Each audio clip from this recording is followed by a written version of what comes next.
Hello friends, exam maths में आपका स्वागत है। आज हम लोग यूके पीसीएस 2022 में जो क्वेश्चंस पूछे गए थे उसको सॉल्व करेंगे और देखेंगे क्या कि यूके पीसीएस में कैसे क्वेश्चंस आते हैं। जनरली मैंने जो 22, 16, 12 सबके क्वेश्चंस देखे, पैटर्न लगभग एक तरह के क्वेश्चंस आ रहे हैं।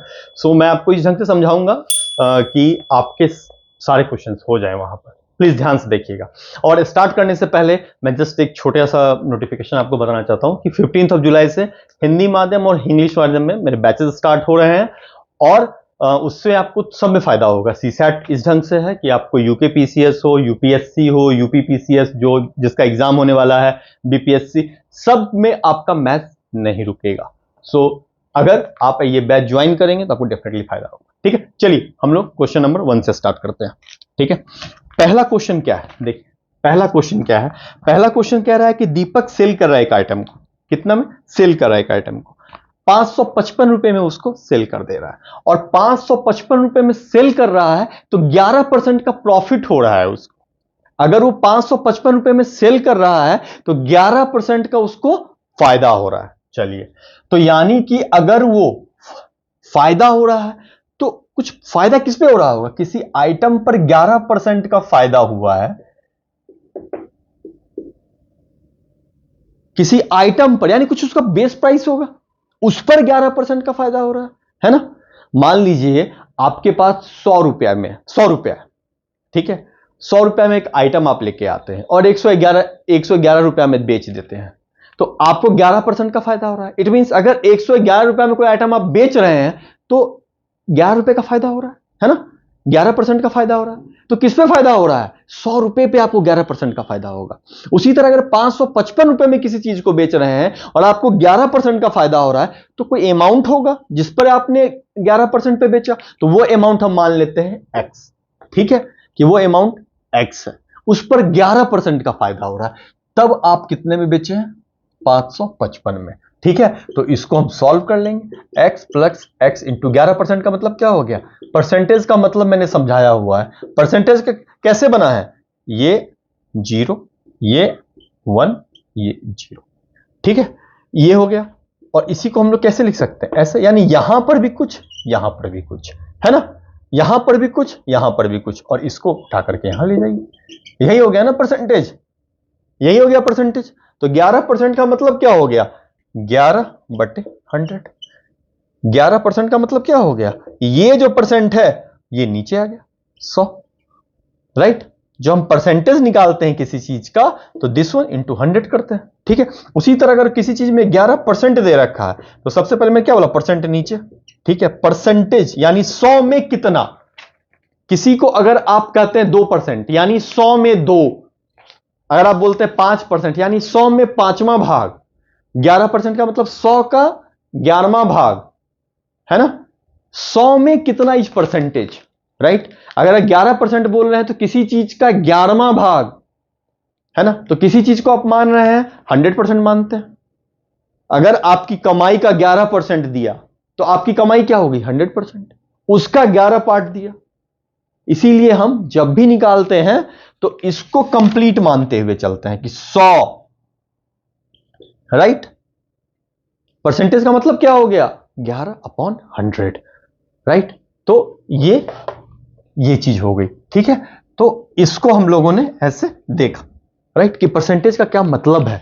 तो 11 हो गया तो ये हो गया 555, राइट। तो ये हो गया 111, ये हो गया x plus 11x upon 100 equal to 555। ये उस तरफ चला गया,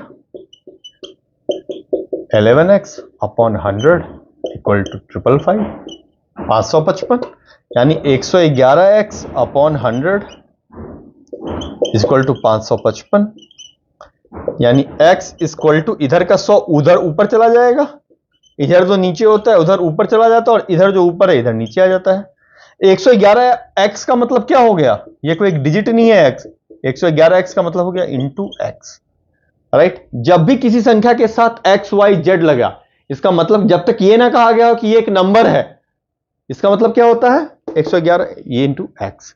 अगर ये बोल देता कि ये एक नंबर है तो नंबर में क्या होता है? ये फर्स्ट पोजीशन यूनिट पोजीशन, ये टेंथ की पोजीशन, ये 100 की, ये 1000 की, तब ये एक डिजिट हो जाता, राइट, एक डिजिट हो जाता। लेकिन अगर सिंपली अगर किसी को लिख रहा है 111x, तो इसका मतलब क्या हो गया 111 इंटू एक्स, राइट। तो अब यहां पर से x की वैल्यू कितनी आ गई हमें 500, यानी 500 के ऊपर 11% जो है, 500 के ऊपर 11% जो था उस पे उसने उस आइटम को बेचा, यानी हमें उसका मूल भाव पता चल गया कि जो बेसिक दाम था उसका कितना था 11, ये 500 रुपया था। चलिए, यानी x की वैल्यू कितनी थी, x की वैल्यू 500 रुपया थी। ये तो क्लियर हो गया हमें, ठीक है।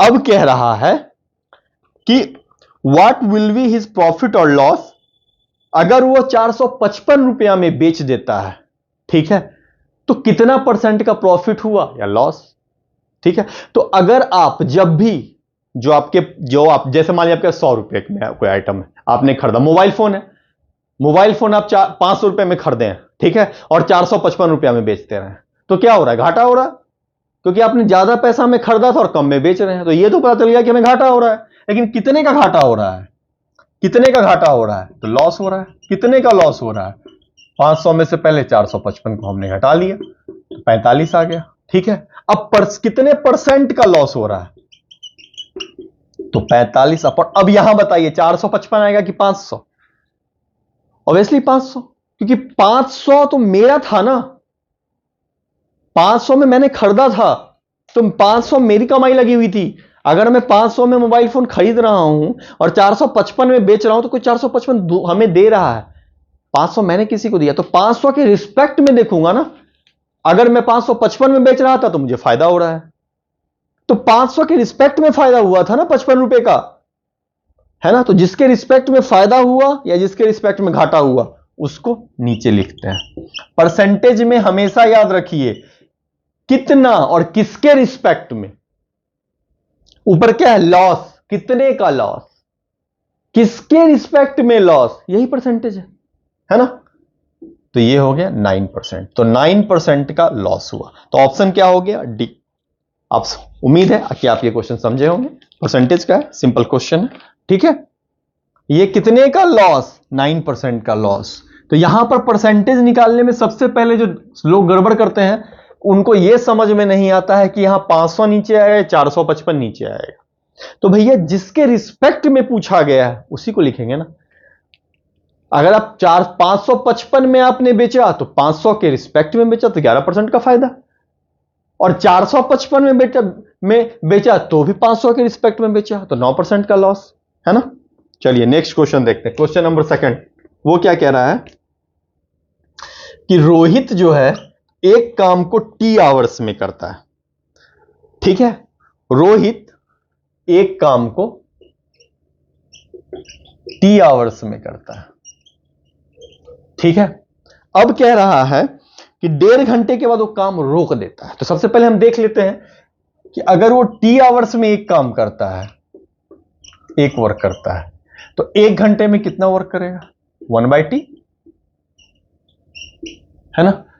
अगर कोई आदमी इस रूम को 10 घंटे में पूरा पेंट कर देता है तो 1 घंटे में इस रूम का 10वां पार्ट ही करेगा, तभी तो 1/10, 1 घंटे में 1/10 पार्ट, नेक्स्ट 1 घंटे में 1/10 पार्ट, नेक्स्ट 1 घंटे में, तो इस तरह 1/10 1/10 1/10 करके कितना हो गया 10 घंटे में एक काम पूरा कर देता है। तो 1 घंटे में कितना काम किया 1/t वर्क, ठीक है।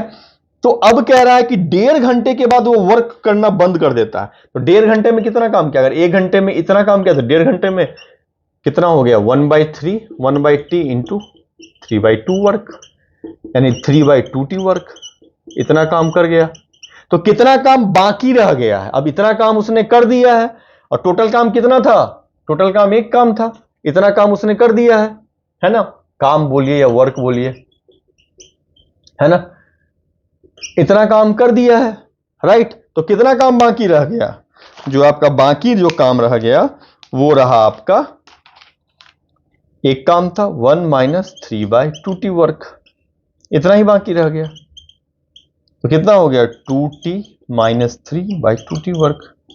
देखिए कितना आसान क्वेश्चन था, आप सिंपल समझिए, 10 घंटे में एक काम करते हैं, तो एक काम कितने देर में कर रहे हैं? 1/10 घंटे में। तो 1.5 घंटे में कितना काम कर रहे हैं? 1/10 इंटू 3/2। अगर 1 घंटे में टी काम करते हैं, 1 घंटे में 1/10 काम करते हैं, तो 1.5 घंटे में कितना काम करेंगे? 1/10 इंटू 3/2, 3/20 काम। वही काम है कि 10 की जगह टी ले लिया। टी घंटे में एक काम, 1 घंटे में 1/t काम, 3/2 आवर्स में 1/3 इंटू 3/2 वर्क। तो कितना हो गया? 3/2। और टोटल काम कितना था? 1/, माइनस कर दिया। सिंपल। ऑप्शन क्या हो गया? डी। राइट, ऑप्शन क्या हो गया? डी। चलिए नेक्स्ट क्वेश्चन देखते हैं। क्वेश्चन कुछ नहीं है, आपको ध्यान से बस क्वेश्चन को सॉल्व करते जाना है, समझे? इन ये क्वेश्चंस में कुछ होता नहीं है। देखिए एक चीज मैं ना इस क्वेश्चन को सॉल्व करने, क्वेश्चन नंबर 3 को सॉल्व करने से पहले आप लोग को बता दूं, ठीक है? आप लोग को थोड़ा फायदा होगा। देखिए सबसे पहले है क्वेश्चन लिख लेते हैं, वो A Z X B V T C R. जब भी आपको पेपर मिले, आप सबसे पहले पेपर के पीछे यह बात जरूर लिख लिया कीजिए, 1 2 3 4 5 6 7 8 9 10 11 12 13, ठीक है? उसके बाद 14 15 16 17 18 19 20 21 22 23 24 25 26। थोड़ा लिखने में गड़बड़ कर दिया, 1 मिनट रुक जाइए, एक ही बार में लिखे तो बेहतर।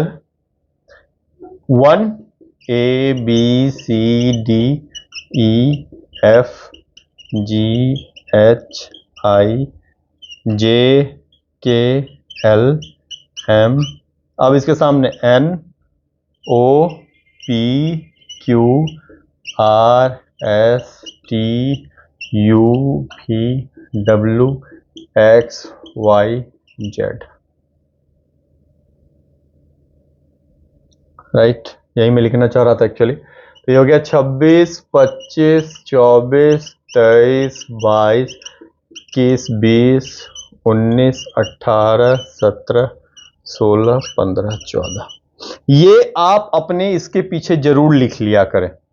राइट, जैसे ही आपको क्वेश्चन पेपर मिले रफ में ये लिख लीजिए, क्योंकि जब भी आप ऐसा करेंगे तो आपको बहुत बड़ा फायदा हो जाएगा, आपको बहुत बड़ा फायदा हो जाएगा। देखिएगा कैसे, बहुत बार आपको इसी में, आपको इस पेपर में कई जगह ये दिखेगा, इसका फायदा दिखेगा, समझे? चलिए अब पहले क्वेश्चन सॉल्व करते हैं। अब पूछ रहा है कि इसके आगे 2 नंबर क्या क्या होंगे, समझे? इसके आगे 2 नंबर क्या क्या होंगे। तो ये देखिए कैसे रिपीट कर रहा है, ए के बाद बी, बी के बाद सी, ठीक है? ए के बाद बी, बी के बाद सी, तो नेक्स्ट जब भी आएगा डी आएगा। लेकिन ये कैसे चल रहा है, 3 3 यहां पर, यानी यहां डी आएगा, तो डी यहां कहीं आएगा, ठीक है? अब दूसरा देखिए, जेड के बाद वी, वी के बाद आर, जेड के बाद वी, वी के बाद आर। यहां से देखिए, जेड के बाद वी, वी के बाद आर, कितने का गैप है? 3 का गैप, 3 का गैप। तो आर के बाद फिर से क्या हो जाएगा? 3 का गैप हो जाएगा। Right, simple. वी के बाद आर, यानी अगर इसके नेक्स्ट होता, यहां तो डी आ गया, हमें क्या चाहिए इसके बाद जो होता, तब देखते। राइट, जेड के बाद बी आया, वी के बाद आर, ये तो सीधा सीधी 3 का गैप अपने आप को चला रहा है। अब उसी तरह हम किसको देखेंगे, एक्स के बाद टी, तो टी के बाद यहां क्या आएगा? राइट, एक्स के बाद टी, तो टी के बाद यहां क्या आएगा? देखिए, एक्स के बाद टी तो 3 का गैप, तो टी के बाद क्या आ जाएगा? तो फिर से 3 का गैप, तो पी, तो आ गया यहां पर एक्स के बाद टी, तो टी के बाद क्या आ जाएगा? यहां पी, आ गया पीडी। इससे बहुत फायदा हो जाता है इस टेबल से। क्वेश्चन में कुछ खास है नहीं, बस आपको देखना होगा रिपीटेशन कहां से हो रही है। यहां के बाद बी, बी के बाद सी, ठीक है? यहां 1 1 का गैप, चल रहा था, ए के बाद बी, कंटिन्यूटी चल रही थी, ठीक है, तो आ गया। जेड के बाद वी, वी के बाद आर, आर के बाद यहां कुछ आएगा, ठीक है, यहां पर अगर होता तो यहां एन आता, राइट, लेकिन अब एक्स के बाद टी, टी के बाद वहां पर पी आ जाएगा, ठीक है, यही चीज है, राइट। ये क्वेश्चन बहुत सिंपल होता है, आपको बस याद रखिए ये बनाना है। अगर ये आप पीछे बना लेंगे तो एबीसीडी से रिलेटेड जितना क्वेश्चन आपको आएगा वो सब आपको इसमें इजीली फाइंड हो जाएगा, समझे, वहां पर आपको बहुत इजीली निकल जाएगा, ठीक है। अब देखिए क्वेश्चन नंबर 4 क्या कह रहा है। क्वेश्चन नंबर 4 कह रहा है कि 30 के, उसके बाद 2, फिर Q, 3, J, 6, T, 5, राइट, ये कह रहा है, ठीक है। जरा मैं इन सबको रेड से लिख दूं, थोड़ा सा आपको इजी हो जाएगा। K, Q, J, T, right, ये हो गया। अब कह रहा है Q मीन्स प्लस, J का मतलब मल्टीप्लीकेशन, T का मतलब माइनस, K का मतलब डिवीजन। ये आपको बॉड मास चेक कर रहा है आपका, ठीक है, ये बस ये कह रहा है K का मतलब डिवीजन, Q का मतलब प्लस, J का मतलब मल्टीप्लीकेशन और T का मतलब माइनस, है ना, किसके किसके बीच, तो 30, 2, 3, 6, 5। अब बॉड मास लगा दीजिए, बॉड मास में क्या होता है सबसे पहले, डिवीजन, ये, फिर 3 to 6 minus 5, अब मल्टीप्लीकेशन 15 plus 18 minus 5, अब एडिशन 33 minus 5। आ गया आंसर, सिंपल क्वेश्चन, इस क्वेश्चन में कुछ नहीं है ना, इस क्वेश्चन में कुछ था ही नहीं, सीधा सीधी इसमें पुट करना है। देखिए सीसेट पास करने के लिए यूके पीसीएस में बिल्कुल सफिशिएंट क्वेश्चन रहते हैं, एकदम सिंपल सफिशिएंट क्वेश्चन रहते हैं। आप लोगों को थोड़ा सा बस चौकन्ना रहना पड़ेगा, आपसे माइनर मिस्टेक ना हो, राइट। आपको कह रहा है नेक्स्ट क्वेश्चन, क्वेश्चन नंबर 5 कह रहा है कि 0 less than P, P less then 1, ये कह रहा है।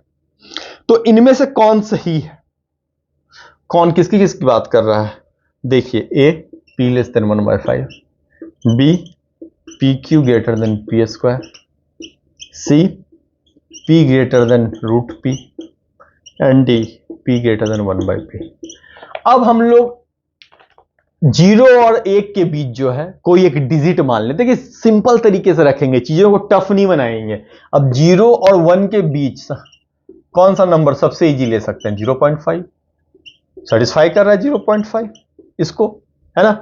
कुछ पहले फर्स्ट नंबर चेक करते हैं, क्या है, p लेस देन 1/p, इसका मतलब क्या हो गया, p का मतलब 0.5 लेस देन 1/0.5, यानी कि 0.5 लेस देन 2, गलत, पॉसिबल नहीं है, सॉरी सही, 0.5 2 से छोटा है, सही, यहां तक का मामला है पहला। दूसरा देखते हैं, मामला फर्स्ट तो नहीं रहा कहीं, ये भी चेक हो जाएगा, P q greater than p square, 0.5 का क्यू जो है लेस ग्रेटर देन 0.5 का स्क्वायर। अब देखिए 0.5 का क्यू क्या होगा, 0.125, ग्रेटर देन 0.25 पॉसिबल है नहीं। C p greater than root p, यानी कि 0.5 ग्रेटर देन 0.5, पॉसिबल ही नहीं है, ये तो ऐसे भी कभी पॉसिबल नहीं है ना। अब p ग्रेटर देन 1/p, तो भाई p तो हम लोग निकाल चुके हैं यहां पर कि 0.5 जो है ग्रेटर देन 1/0.5, यानी 0.5 जो है ग्रेटर देन 2 हो, ये भी नहीं, यानी ऑप्शन क्या हो जाएगा 1।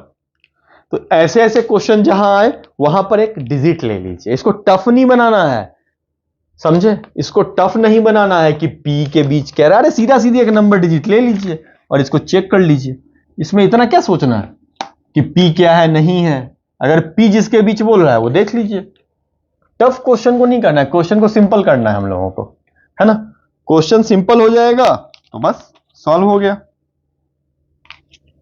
अब देखिए क्वेश्चन नंबर 6 क्या कह रहा है, वरुण का जन्मदिन है, आफ्टर 1 ईयर, यानी आज तो सबसे पहले उसका एज मान लेते हैं, प्रेजेंट एज पूछ रहा है, प्रेजेंट एज वर्तमान उम्र एक्स मान लिए, ठीक है। कह रहा है कि आफ्टर 1 ईयर, तो आफ्टर 1 ईयर की एज क्या होगी, आफ्टर 1 ईयर उसकी एज x+1, ठीक है। अब कह रहा है after 1 year he will be twice old age he was 12 year ago, तो पहले 12 ईयर्स वो देख लेते हैं, कितनी एज हो जाएगी x-12। अब क्या कह रहा है कि आफ्टर 1 ईयर कितनी है इसकी उम्र, twice age old age 12 years ago. इसका दुगुना उम्र करेंगे तो अगले साल जो उसकी उम्र आएगी वो होगी, तो दुगुना किसका, तो 12 साल पहले। ऑब्वियसली अगर किसी की उम्र आज किसी की उम्र 12 साल मतलब 13 साल है, तो 12 साल पहले उसकी उम्र कितनी होगी, आज किसी की उम्र मान लीजिए 13 साल है, तो 12 साल पहले उसकी उम्र कितनी होगी, उसके अकॉर्डिंग देखें, है ना। तो ये क्या हो जाएगा, 2x - 24 = x+1, यानी 2x - x = 1 + 24, जो इधर प्लस में है, यहां ये प्लस में होता है ना, कुछ नहीं है तो प्लस में है तो उधर माइनस में होगा, जो यहां माइनस में यहां प्लस में होगा, यानी x = 25 ईयर्स, ठीक है। आप इसको चेक कीजिए, तो 12 साल पहले इसकी उम्र कितनी हो गई, तो 25 - 12 यानी कि 13 इंटू 2 कीजिएगा तो क्या हो जाएगा, 25 + 1, देखिए हो रहा है 2 × 30 = 26, यस, कितना सिंपल है। तो उसकी उम्र कितनी हो गई, ये हो गई, है ना। क्वेश्चन के अकॉर्डिंग चलेंगे, जो बोल रहा है उसको सिंपली लिखते चलेंगे। एज वाले में ज्यादा कुछ नहीं करना होता है, जो बोल रहा है एज इट इज फॉलो करते चले जाइए, ठीक है। जो वो बोल रहा है इसको टफ नहीं बनाना है, जो उसने बोला प्रेजेंटेज लिख दिया। और क्वेश्चन को सॉल्व करने के लिए ना सबसे पहला तरीका जो मैं बार बार हमेशा बोलता हूं, एक एक लाइन को तोड़ते चलो। जो पहला लाइन बोल रहा है उसको लिख दिया, जो दूसरा लाइन बोल रहा है उसको लिख दिया, जो तीसरा, एक एक लाइन को तोड़ते चलो। एक बार में क्वेश्चन को एक बार पढ़ लिया आपने, सॉल्व हो गया, ठीक है। कंफ्यूजन हो जाता है, एक एक लाइन को तोड़ते चलो ना, क्वेश्चन को सिंपल बनाते चलो, ठीक है। क्वेश्चन को सिंपल बनाते चलना है, टफ नहीं बनाना है, क्वेश्चन को एकदम सिंपल बनाना है। उसके लिए क्या करना है, क्वेश्चन को हमें एक एक लाइन को तोड़ते चलना है। जितना आप एक लाइन को तोड़ते चलेंगे उतना ही इजी होगा आपके लिए, ठीक है। अब ये आ गया रिश्ता वाला आ गया। रिश्ते वाले का सबसे पहले अपने आप को बिठा लो वहां पर, अपने आप को बिठा लो वहां पर, ठीक है। कह रहा है सुमित ग्रैंडफादर्स ब्रदर, ठीक है, ये रहा सुमित, ठीक है। सुमित के ग्रैंडफादर का ब्रदर, यानी ये रहे ग्रैंडफादर, यानी दादाजी, ग्रैंडफादर, सुमित, ये रहा सुमित, ये रहे सुमित के दादाजी,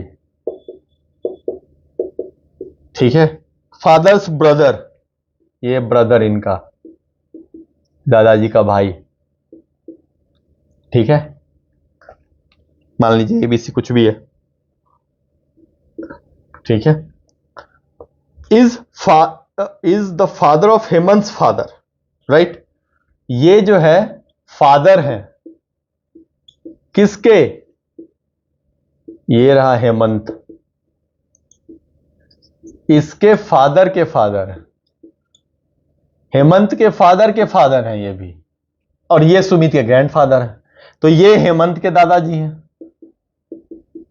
किसके दादाजी हैं, हेमंत के, और ये किसके दादाजी हैं, सुमित के। डेफिनेटली दोनों क्या लगेगा, हेमंत और सुमित कजन, सिंपल, दोनों एक दूसरे का क्या लगेगा, चचेरा भाई। ये सुमित के चचेरे दादाजी हैं, चचेरे दादाजी हुए ना, और ये हेमंत के चचेरे दादाजी हैं, तो दोनों क्या लगेगा, चचेरा भाई। सिंपल, क्वेश्चन को एकदम सिंपल रखना है, टफ बनाना ही नहीं है। रिलेशनशिप वाले में तो कुछ है ही नहीं। अपने आप को जहां पर बोले वहां अपने आप को इमेजिन करना शुरू कीजिए, है ना। खुद सुमित बन जाइए, हेमंत जो है आपका चचेरा भाई बन जाएगा।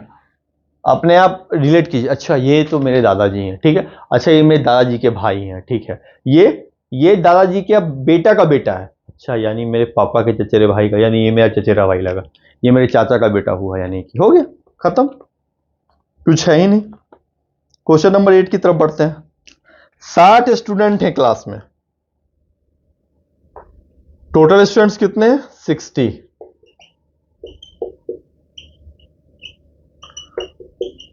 60 उनको कहा गया है कि अपना फेवरेट स्पोर्ट्स चुनिए। चुन लिए, कौन कौन है? फुटबॉल वाले जो हैं भाई वो कितने हैं? 15।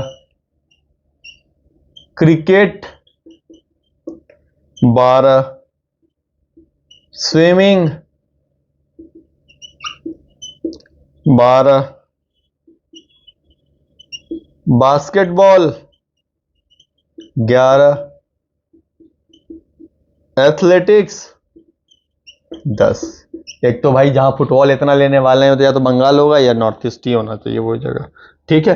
अब कह रहा है पाई चार्ट में बनाइए, एंगल क्या होगा फुटबॉल में, कितने लोग फुटबॉल ले रहे हैं, तो ये आपको ये ड्रॉ करने बोल रहा है, ठीक है, ये आपको ये ड्रॉ करने बोल रहा है कि कितने लोग, जो 60 स्टूडेंट में कितने लोग हैं, तो 5 ये हो गया, तो लाई भाई इसको 5 जो है ये 1 2 3 4 हो गया। अब इसमें कौन कितना ले रहा है, ये फुटबॉल हो गया, ये क्रिकेट हो गया, ये स्विमिंग हो गया, ये बास्केटबॉल हो गया, ये तो फुटबॉल वाला कितना डिग्री बना रहा है, तो कितना हो गया, सिंपल है, फुटबॉल वाला कितना है 15 और टोटल कितना है 60, तो फुटबॉल अपॉन टोटल इनटू ये, इसमें टोटल डिग्री कितना होता है 360 डिग्री, जीरो से स्टार्ट हुआ, 0 डिग्री से स्टार्ट हुआ और वापस 360 डिग्री कवर कर लिया, है ना। तो ये भी कुछ डिग्री बनाएगा, ये भी बनाएगा, ये भी बनाएगा, ये भी और ये भी, तो कितना डिग्री बनाया, तो जितना है, और ये कितना डिग्री है यहां, टोटल कितना हो गया 60 स्टूडेंट के बराबर। 60 स्टूडेंट का मतलब कितना हो गया 360 डिग्री, 60 स्टूडेंट का मतलब 360 डिग्री, तो एक स्टूडेंट का मतलब कितना हो गया 360 अपॉन 60 यानी 6 डिग्री। फुटबॉल में कितने बच्चे हैं 15 बच्चे हैं, तो 15 स्टूडेंट का मतलब क्या हो गया 15 इंटू 6 डिग्री, 90 डिग्री हो गया, सिंपल। उसी को ऐसे लिख देंगे 15 अपॉन 60, टोटल ही तो ये है ना, पाई चार्ट का मतलब क्या होगा टोटल अमाउंट, टोटल जितना है वो 360 डिग्री है, यही पाई चार्ट होता है। टोटल का मतलब 360 डिग्री, टोटल का मतलब पाई चार्ट में टोटल क्या होता है 360 डिग्री, टोटल कितना है यहां 60 स्टूडेंट, तो एक स्टूडेंट का मतलब कितना हो गया 6 डिग्री, तो 15 स्टूडेंट का मतलब क्या हो गया 90 डिग्री, यानी फुटबॉल वाले कितने हो गए 90 डिग्री, उसी को लिख दिए फुटबॉल अपॉन टोटल इंटू 360 हो गया 90 डिग्री। इसको ऐसे लिखिए वैसे, ये सिंपल है। टोटल पाई चार्ट में टोटल का मतलब 360 डिग्री, ये याद रखिए, ये इंपॉर्टेंट है, ठीक है। चलिए क्वेश्चन नंबर 9 देखते हैं। क्वेश्चन को सिंपल ढंग से सॉल्व कीजिए, उसको टफ नहीं बनाना है, क्योंकि क्वेश्चन सिंपल है। जब क्वेश्चन सिंपल है तो इसको सिंपली सॉल्व कर देना है, इसको इसको टफ नहीं बनाना है, राइट। आपका गुल्लक जो है उसमें 180 रुपया है, बचपन में गुल्लक मिलता था ना हम लोग को, उसमें आपने 1 रुपया 50 पैसा 25 पैसा डाल डाल के, आज के बच्चे क्या जाने 25 पैसा 50 पैसा, लेकिन आप लोग तो सब उसी जमाने के हैं जहां आपको क्या क्या मिलता था 25 पैसा 50 पैसा और 1 रुपया, है ना। और ये मिलता था गुल्लक, ये रहा आपका गुल्लक जिसमें ये छेद होता था, यहां से आप टक टक टक डालते रहते थे। ठीक है, कह रहा है कि रेशियो ऑफ कॉइन जो है, रेशियो ऑफ कॉइन 25 पैसा का जो ये 1 रुपया, 50 पैसा और 25 पैसा का जो कॉइन है, 1 रुपया, ये चलिए इसको 1 रुपया, 50 पैसा और 25 पैसा, इसका रेशियो क्या दे रखा है, 2:3:4। तो इसको हम क्या बोलते हैं रेशियो वाले केस में, एक्स ले लेते हैं। रेशियो एंड प्रपोर्शन जाकर के देखिए, मेरा बहुत अच्छे से समझ में आ जाएगा। एक्स 3x 4x, कि मैंने एक्स क्यों लिया है, एक्स ले लेते हैं ना रेशियो प्रपोर्शन निकालने के लिए, ताकि कंप्लीट हो जाए। इसका क्या मतलब हो गया कि टोटल में दो, ये क्या अगर बोला जाए कि इसमें कितना है, अगर एक ही गुल्लक में डाल दिया गया तो कितना पार्ट जो है आपको 1 रुपया है, तो 2/2 + 3 + 4, इतना पार्ट क्या है 1 रुपया है। 3/2 + 3 + 4, इतना पार्ट क्या है 50 पैसा है। और 4/2 + 3 + 4,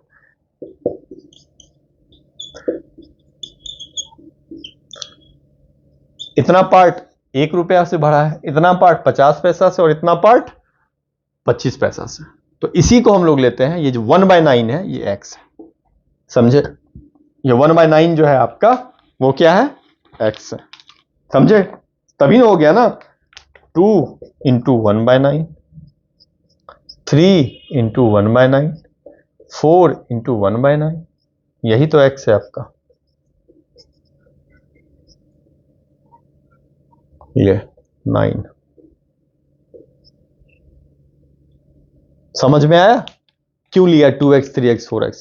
हम टोटल अमाउंट निकालते हैं कि कितना जो है आपको 1 रुपया है, कितना 1 रुपया है, कितना 50 पैसा और कितना 25 पैसा है।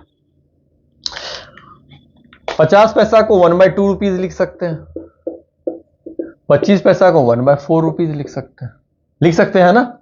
1 रुपया का चौथावां पार्ट, आधा पार्ट 50 पैसा, 1/4 पार्ट 25 पैसा, क्योंकि 1 रुपया में 100 पैसा, 1 रुपया में 100 पैसा, है ना। 100 पैसा पे 1 रुपया, तो 50 पैसा कितना हो जाएगा 1/2, और 25 पैसा 1/4, सिंपल है ना, राइट। तो अब 1 रुपया कितना है 2x, 50 पैसा कितना है ½ रुपया 3x, और 25 पैसा 4x, यही मिला के 180 हो गया। तो 2x + 3x/2 + x = 180, यानी इसको सॉल्व कीजिए, 9x/2 = 180। x कितना हो गया 40, x 40 हो गया, तो 50 पैसा कितना हो गया 3x हो गया। 50 पैसा कितना है 3x है, x कितना है 40, तो ये 120 हो गया, है ना। सिंपल, ऑप्शन क्या हो गया बी। चीजें सिंपल हैं, आप उनको सिंपल ढंग से रखिए। अगर आप सिंपल ढंग से रखेंगे तो सॉल्व हो जाएगा। जिनको रेशियो प्रपोर्शन में प्रॉब्लम है, परसेंटेज में प्रॉब्लम है, एवरेज में प्रॉब्लम है, तो मैंने जो सीसेट के लिए बेसिक एवरेज रेशियो प्रपोर्शन और परसेंटेज पढ़ाया है वो जाके देख लीजिए, उनको बिल्कुल इजीली समझ में आ जाएगा। देखिए क्वेश्चन नंबर 10, इसका ऑप्शन नहीं, इस क्वेश्चन में स्टार मार दिया, क्यों, क्योंकि इसके दो है रीजन। देखिए कह रहा है 1979 में आपने क्रिसमस सेलिब्रेट किया, यानी 25 दिसंबर को किया होगा, राइट। उस दिन पड़ रहा है आपका ट्यूसडे, तो किस साल में सेम डे आया, किस साल में फिर से सेम डे आया? देखिए कैलेंडर का थोड़ा सा बेसिक बता देता हूं। कैलेंडर में दो चीजें चलती है, ऑर्डिनरी ईयर, सामान्य जो ईयर होता है, इसमें 365 डेज होते हैं, और एक होता है लीप ईयर, इसमें 366 डेज होते हैं। इसमें फरवरी 28 दिन का होता है, और यहां पे फरवरी 29 डे का होता है।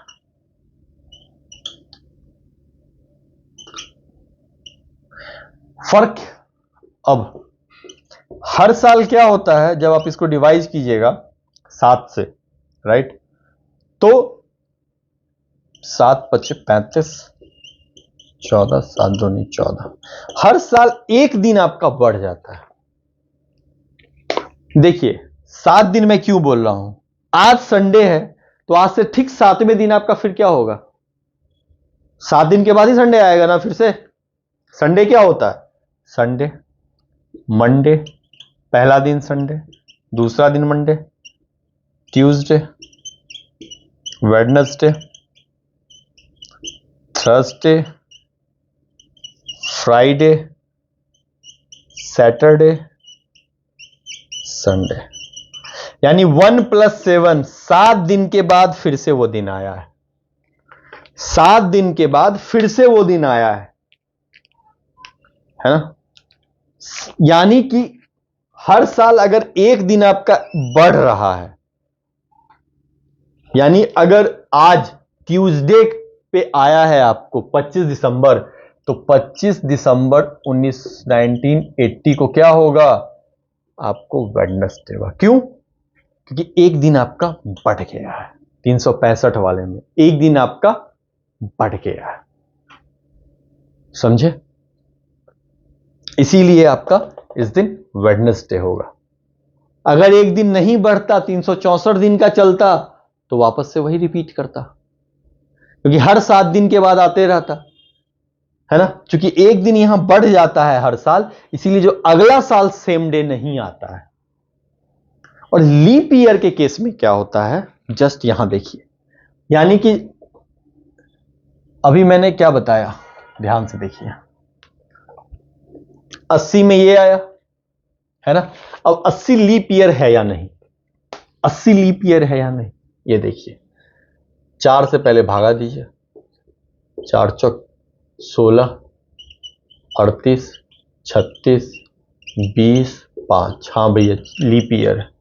लीप ईयर का मतलब 38 इसमें 80 में जो है, दिसंबर 2080 में कितने दिन आए होंगे, 2080 में जब आप एंटर किए होंगे 25 फरवरी को, समझे, 25 दिसंबर को 1980, यानी 2000 नेक्स्ट जो एंटर किए होंगे उसमें कितने दिन आए होंगे, 2 दिन एंटर किया होगा फरवरी में।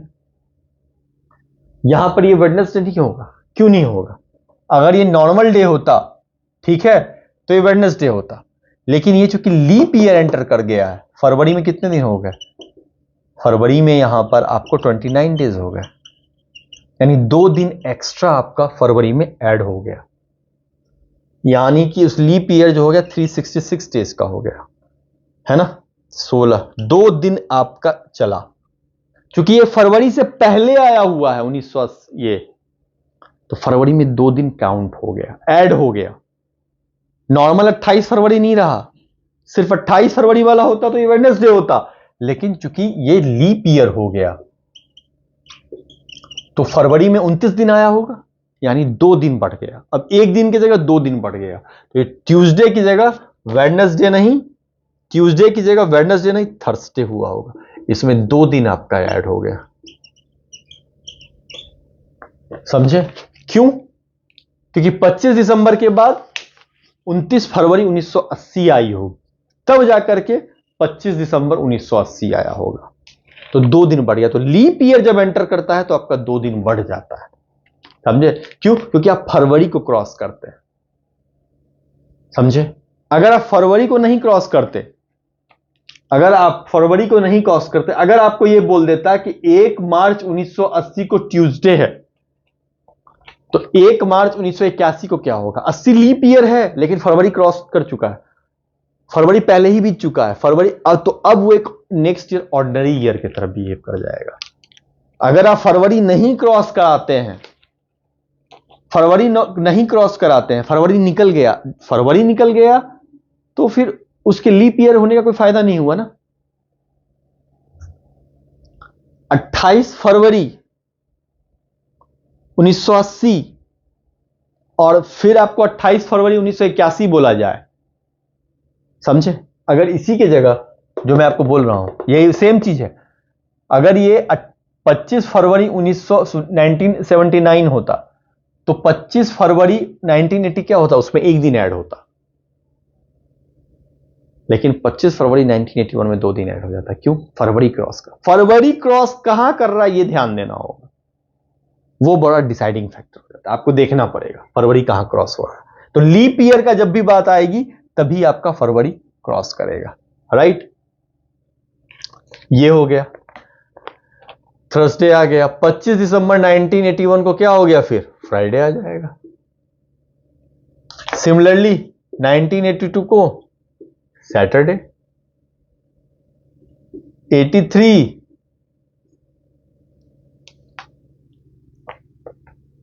गड़बड़ हो गया, हाँ 83 को क्या हो जाएगा? सैटरडे के बाद संडे,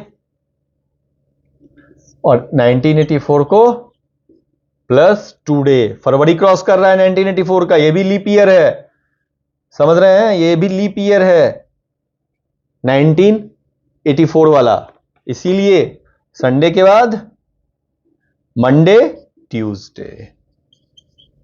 देख रहे हैं 79 से लेकर 84 तक में आपको 2 बार क्यों ऐड हुआ? 2 बार क्यों ऐड हुआ? क्योंकि यहां पर भी आपने क्या क्रॉस किया? फरवरी, और यहां पर भी आपने क्या क्रॉस किया? फरवरी, तो एक एक दिन बढ़ गया। लेकिन जब आप इसके आगे बढ़िएगा 85 में क्या हो जाएगा? ट्यूसडे के बाद वेडनेसडे, नो लीप ईयर।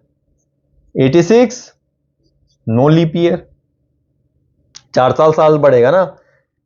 यहां के बाद फिर 84, 88, 92 वेडनेसडे, थर्सडे, 87 फ्राइडे, 88 चूंकि 90 तक दे रखा है, 88 में फरवरी क्रॉस कर गया।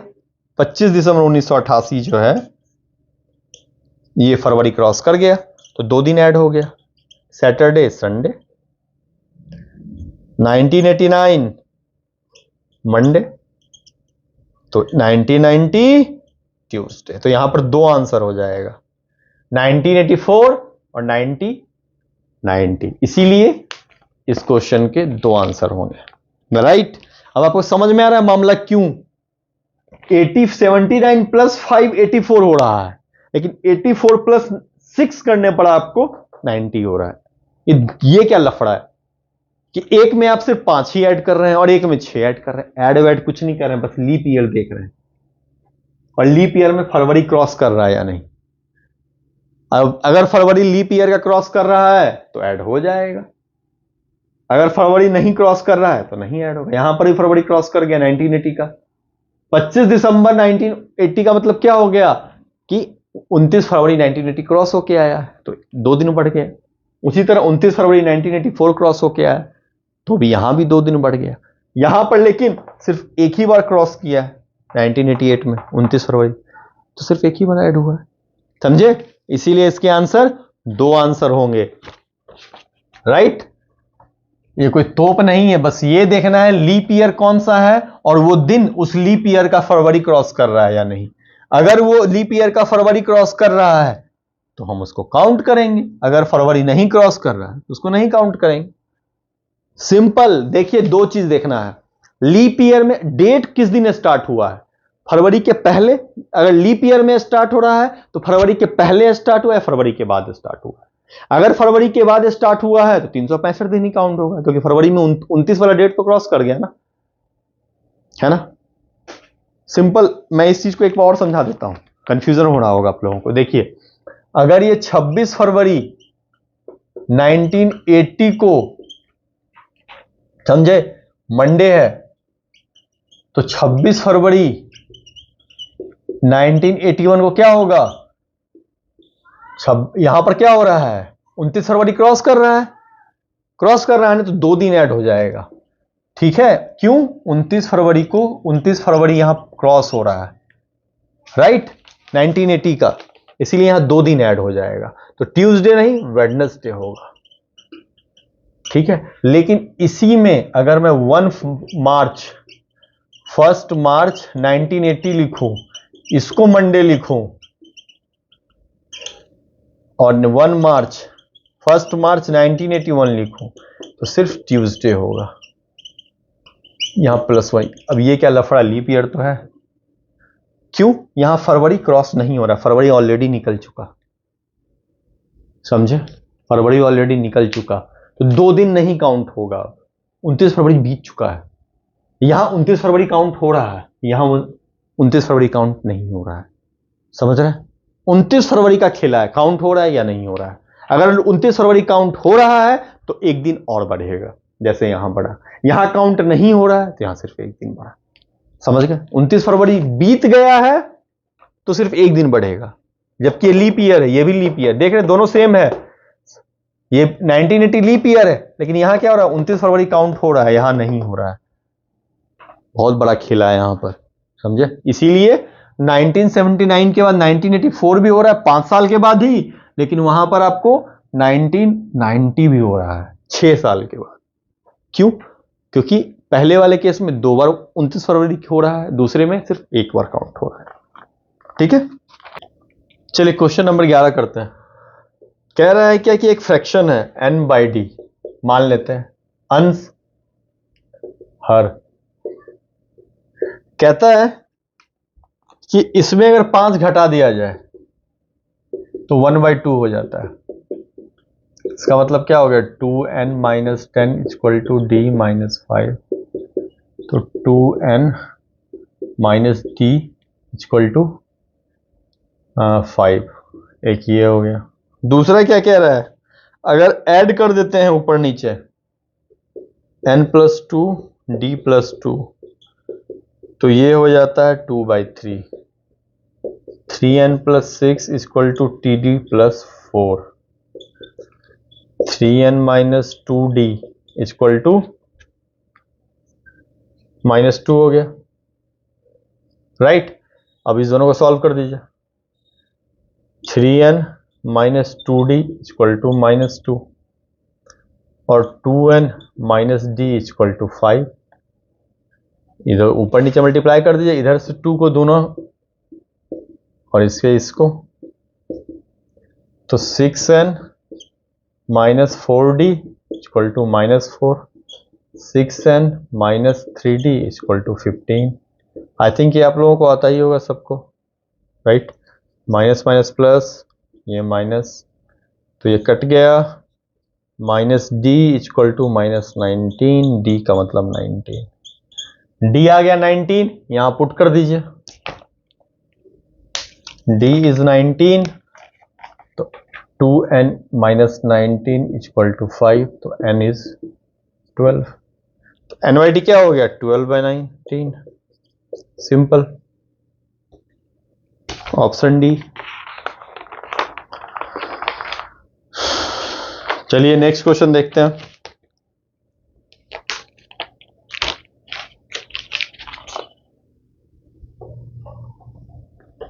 क्वेश्चन एकदम सिंपल है, इसमें कुछ करना है नहीं, सिंपल सिंपल क्वेश्चन है, इसको सॉल्व करते चलना है। इसमें क्या था? सिंपल ऊपर नीचे करने वाला था, सॉल्व करने का था। अब देखिए, in a certain code language, grasp जो है क्वेश्चन नंबर 12 है, इसको लिख रहे हैं हम लोग B M V N K, ये लिख रहे हैं, ठीक है। तो हम लोग क्रेन को कैसे लिखेंगे? राइट, देखिए फिर से वही बोलूंगा मैं, लिख दीजिए A B C D E F G H I J K L M N O P Q R S T U V W X Y Z। G को B लिखने कह रहा है, देख रहे हैं? G को B लिखने का मतलब है बीच में 4 का गैप, G -5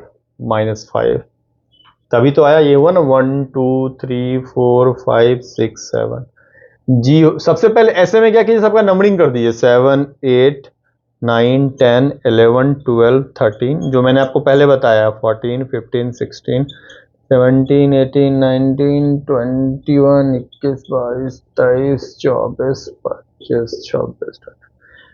G का पोजीशन 7, B का 2, R कितना है? R 18 है, M कितना है? M आपको 13 है, देख रहे हैं यहां भी -5। A क्या है? 1, लेकिन ये देखिए वापस Z के बाद लिखिएगा तो A क्या हो जाएगा? 27। रिपीट जो होता है B 28, C 29, D 30, E 31, फिर यहां पर से ये रिपीट हो जाता है F 32, सो दैट आपको इजी रहे, समझे? तो A को क्या मान लेंगे? क्योंकि V आप ले रहे हैं 22, तो A हो गया 27, अगेन 5। इसी तरह सब में माइनस माइनस आ रहा है, ठीक है? तो आपको भी सब में क्या करना है? -5 करना है। C -5, R माइनस, तो C क्या है? C को आप या तो 3 लिखिए या 29 लिखिए, राइट? तो -5 करना तो 3 लिखने का फायदा नहीं है, तो 29 -5 24। R क्या है? R 18 है, 18 -5 13। A क्या है? -5 करना है तो A1 को A को 27 लिखेंगे, -5 22। N क्या है? N 14 है तो -5 9। और E क्या है? E 31 है, -5 26, राइट? ये क्या हो गया? 26 + 1, Z के बाद वापस से A आता है, तो A का मतलब क्या हो गया? 26 + 1। B का मतलब 20, क्या नाम है? 5 + 2। ये ऐसे चलना शुरू हो जाता है, फिर तब ऐसे F G 33 ऐसे करके लिखिए 13 तक, ठीक है? 24 क्या है? 24 आपको X है। 13 क्या है? 13 M है। 22 क्या है? 22 V है। 9 क्या है? 9 आपको I है। 26 क्या है? 26 आपको Z है। हो गया X M V I Z, खत्म कहानी। सबका नंबरिंग कर दिए, कोई कंफ्यूजन भी नहीं होगा। कितना का डिफरेंस आ रहा है देख लीजिए। देखिए मैंने कितना सिंपल ढंग से बताया है, पीछे आप चूंकि इसको नोट कर चुके हैं तो आपको सिर्फ देखना है, नंबरिंग किए हुए हैं, सबके ऊपर नंबर लिख दिया, नंबर लिख दिया तो डिफरेंस कितना? -5 का, आपको -5 का डिफरेंस पता चल गया। सिमिलरली यहां कर दिया, आगे आंसर। चीजों को टफ नहीं बनाना है, चीजों को सिंपल बनाना है। जितना सिंपल बनाइएगा उतना इजीली सॉल्व होगा, राइट? इसकी फिर जरूरत पड़ेगी ABC वाले की आगे एक क्वेश्चन में, तो इसीलिए अब मैं तो चूंकि पढ़ा रहा हूं, मुझे आपको बता रहा हूं, तो मैं इसको बार बार ड्रॉ करना पड़ रहा है बोर्ड में, लेकिन आप पीछे करके रखेंगे तो आपको दिक्कत नहीं होगा, ठीक है? अब इसमें कह रहे हैं बुक को आप क्या बोलिएगा? वॉच। किताब को क्या बोलिएगा? घड़ी, ठीक है? फिर कह रहा है वॉच को क्या बोलिएगा? वॉच को बोलिएगा बैग। घड़ी को बोल दिया बस्ता।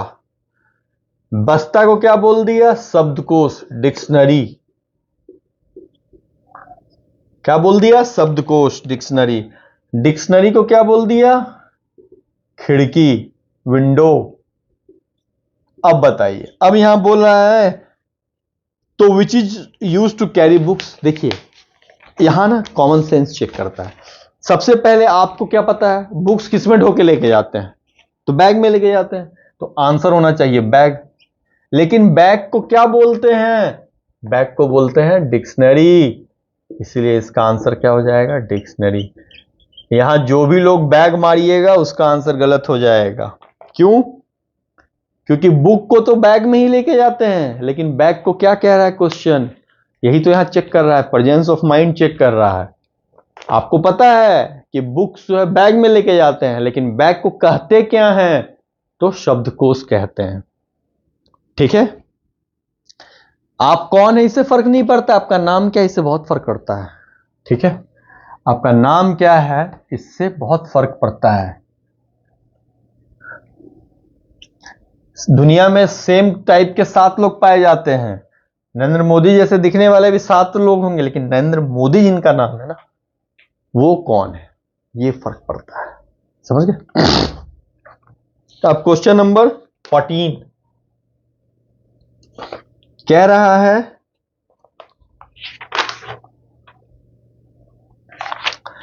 माइनस का मीन्स क्या है? भागा, ये डिवीजन। प्लस का मतलब मल्टीप्लिकेशन, इसका मतलब माइनस और इसका मतलब प्लस, राइट? तो इसकी वैल्यू क्या होगी? 15, 4, 5, 8, 2, राइट? कह रहा है 15 भागा 4 प्लस 5 इंटू माइनस। अब आपको सबसे पहले क्या करना है, जो पहले इसको वापस लिख दीजिए। अब जो भी आपको बोल रहा है कि इसकी जगह ये, उसको भर दीजिए। अगर नहीं समझ में आता, कंफ्यूजन रहता है, तो इसको लिख दीजिए राम, उसके बाद ये भरत, लक्ष्मण और शत्रुघ्न, माइनस फिर यहां पर वही सबको लिख दीजिए आर बी एल एस। भाग को क्या बोला था आपने? एल। मल्टीप्लिकेशन को एस, लक्ष्मण शत्रुघ्न, माइनस को राम और प्लस को भरत। पुट कर दीजिए वहां पर। अगर कंफ्यूजन होती है नाम दे दीजिए सबको, लेकिन उसकी जरूरत क्या है यार, इतना तो मूर्ख आप लोग भी नहीं होंगे। सिंपल सी बात है, भागा को माइनस कर रहा है, माइनस कर दिए। प्लस को मल्टीप्लिकेशन करता है, मल्टीप्लिकेशन कर दिए। मल्टीप्लिकेशन को एडिशन कह रहा है और जो सब्सट्रैक्शन उसको डिवीजन कह रहा है। सबसे पहले क्या लगाएंगे? BODMAS 52 minus 4 into 5 plus 4। अब मल्टीप्लिकेशन 52 माइनस 20 प्लस 4। अब एडिशन 56 माइनस 20 36 आ गया आंसर। सिंपल है ना?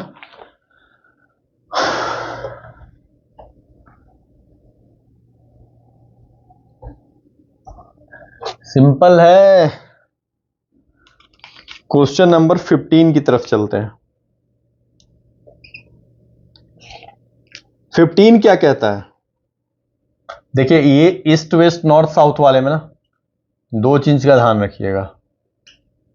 पहले तो ईस्ट वेस्ट नॉर्थ साउथ, इसमें कभी भी ये राइट आप जहां हैं वहां से देखिएगा। एक आदमी अगर ईस्ट में जा रहा है तो ईस्ट में चल रहे हैं, अगर आप नॉर्थ साउथ में जा रहे हैं तो आप साउथ में चलें, उसी के एक अकॉर्डिंग आपका लेफ्ट और राइट होगा, राइट? अगर आप ईस्ट में जा रहे हैं तो इधर आपका राइट हो गया ना, इधर ये मुंडी, ये आदमी, ये इसका राइट हो गया, ये इसका लेफ्ट हो गया।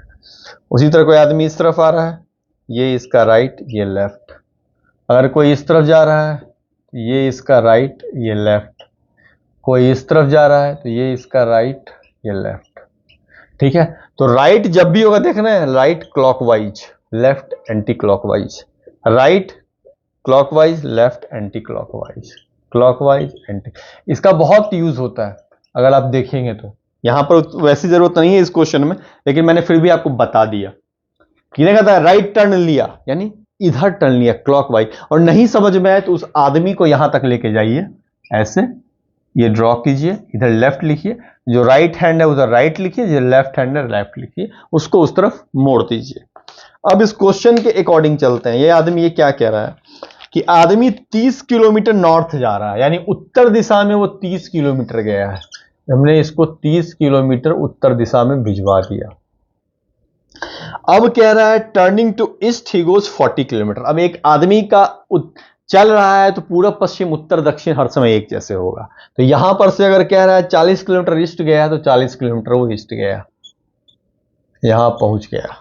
उसके बाद कह रहा है कि वो फिर अब बोल रहा है, देख रहे हैं यहां पर टर्न राइट, इधर था तो राइट टर्न क्या हुआ इसका, इधर टर्न लिया, राइट यही है ना इसका, राइट लेफ्ट, तो राइट टर्न लिया तो इस तरफ आया। आदमी बना दीजिए तुरंत, उसको लेफ्ट राइट दे दीजिए, जिस डायरेक्शन में गया उसी डायरेक्शन में बनाइएगा। ये नहीं कि यहां पर खड़े होकर के खुद का डायरेक्शन बना दीजिएगा। आदमी चल के पहुंचा है ना, तो उसका मूड़ी इधर, सर इधर, पैर नीचे, दाहिना हाथ इधर, बायां हाथ इधर, है ना, राइट इधर, लेफ्ट उधर। अब वो कहां गया, राइट टर्न लेकर 20 किलोमीटर आया, वो 20 किलोमीटर आ गया। 20 किलोमीटर आने के बाद फिर उसने क्या लिया, फिर राइट लिया, वो इधर आ रहा था, तो राइट इसका क्या हो गया, ये राइट हो गया, तो इधर टर्न लिया। टर्न लेके कहां गया वो, फिर 40 किलोमीटर गया, तो 40 किलोमीटर लेके यहां आ गया इसी में, ये बच गया 10 किलोमीटर यहां पर से। बस यही आंसर है। स्टार्टिंग पॉइंट से कितने दूरी पे है, यहां से यहां गया, यहां से यहां आया, यहां से यहां आया, स्टार्टिंग पॉइंट ये था, एंडिंग पॉइंट ये, 10 किलोमीटर आंसर हो गया। इसमें दोनों बोल दिया, दोनों चीज सिखा दिया आपको। पहला चीज क्या सिखाया, किसी आदमी का लेफ्ट राइट क्या नाम, ईस्ट वेस्ट नॉर्थ साइड नहीं बदलेगा, इधर नॉर्थ इधर है तो इधर रहेगा, ईस्ट इधर है तो इधर रहेगा, चाहे वो कैसे भी चले। दूसरा, अगर लेफ्ट राइट जा रहा है तो आदमी को लेकर के जाइए वहां तक, उस डायरेक्शन में लेके जाइए और उसी के अकॉर्डिंग उसका सर बनाइए, पैर बनाइए, लेफ्ट और राइट हैंड बनाइए, जिधर बोल रहा है उधर मोड़ दीजिए। जनरली राइट जो होता है वो ऑलवेज क्लॉकवाइज डायरेक्शन में होता है, अगर लाइट बोल रहा है तो इधर मुड़ना होगा, लेफ्ट बोल रहा है तो उधर मुड़ना होगा, एंटी क्लॉकवाइज डायरेक्शन में मुड़ना होगा। ठीक है, ये आपका क्वेश्चन हो गया नंबर 15। आंसर हो गया इसका 10, राइट। डायरेक्शन वाले क्वेश्चन में कुछ खास चीजें नहीं है, बस आपको यह ध्यान रखना होगा कि मुड़ किधर रहा है और कैसे मुड़ता है, समझे। लेफ्ट राइट बहुत कंफ्यूज करता है, इसलिए मैंने बता दिया आपको। ठीक है,